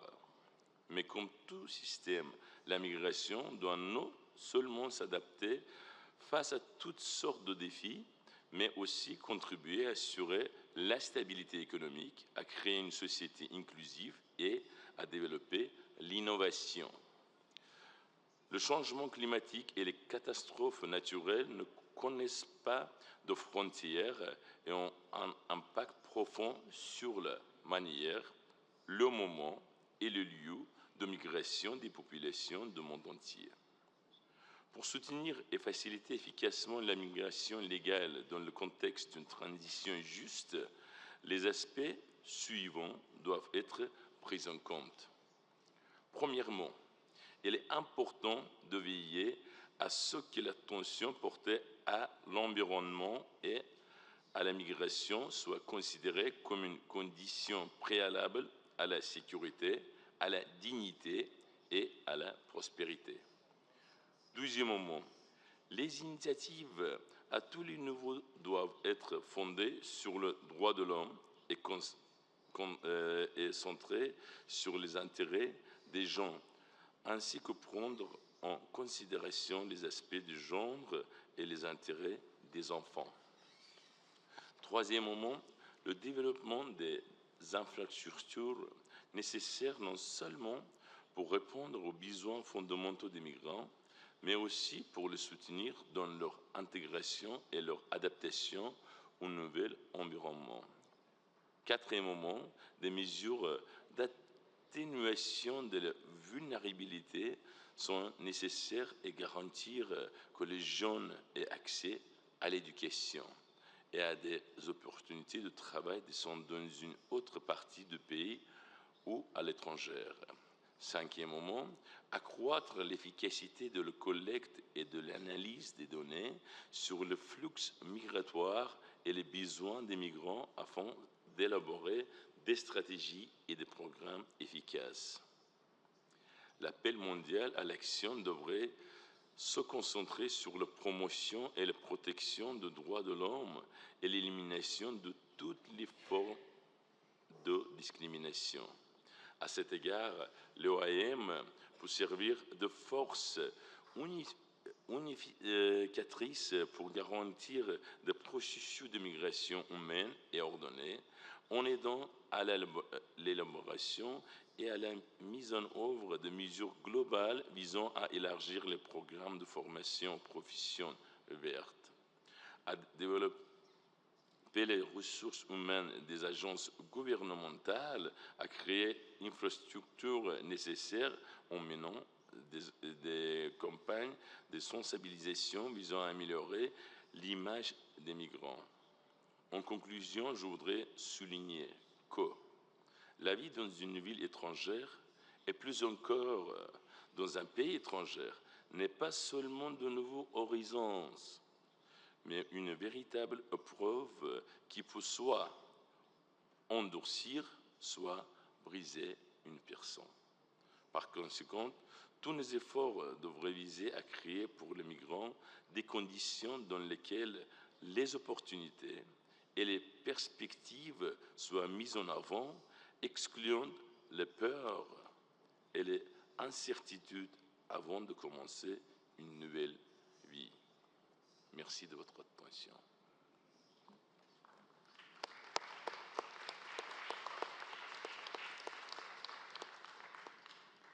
Thank you. Now I'll give the floor His Excellency Mr. Baki Sultanov, Board Member of Eurasian Economic Commission. Excellency, you have the floor. Thank you, Mr. Chair. Excellencies, distinguished participants, I would like to thank International Organization for Migration and personally Director General, Ms. Amy Pope, for the opportunity to address the high-level dialogue during this session of the IOM Council. Undoubtedly, the work carried out by the IOM is an important contribution to the creation of effective regulation mechanisms of international migration and the development of comprehensive international cooperation in this area. Eurasian Economic Commission works closely with IOM on the basis of the Memorandum of Cooperation dated April 2013. Currently, we are considering the possibility of updating it. Just 1 month ago, we also began developing a pilot project to improve the financial literacy of migrant workers in the EAEU. We consider financial inclusion as one of the key elements of achieving economic benefits from migration flows. The Eurasian Economic Union is an international organization for integration comprised of 5 countries: Armenia, Belarus, Kazakhstan, Kyrgyzstan, and Russia. Regular migration pathways have formed in the Union. 95 million workers who make up the labor market of the Union can move freely and work in any of the Union countries. Quotation and work permits have been abolished. Common taxation conditions, direct recognition of education documents and academic degrees have been provided. and issues of social insurance and pensions have been resolved. At the same time, the need for qualified workers is increasing in the global labor market. Eurasian Economic Commission is ready to share its experience in regulation the migration flow of qualified labor. This includes development and implementation of mechanisms such as compilation of a common list of in-demand professions, the convergence of qualification requirements, and the development of platforms for skills and qualifications. We also propose using the experience of digital regulation of labor migration in the EAU to create an international employment platform. It could become a key site for informing workers about vacancies and working conditions for migrants. Digitalization of regulation of migration processes is one of key components of ensuring the employment legality and stay in the host state of migration workers. Application of digital technologies helps to simplify access to necessary services and to reduce recruitment costs and additionally benefits to regular and orderly migration. In the current year, Eurasian Economic Commission joined the Global Policy Network on the Regulation of International Recruitment. We consider it promising to participate in the GPN working groups in order to develop recommendations and exchange the best practices of protection of migrant workers. I believe that our cooperation will continue and we will be mutually beneficial. Thank you.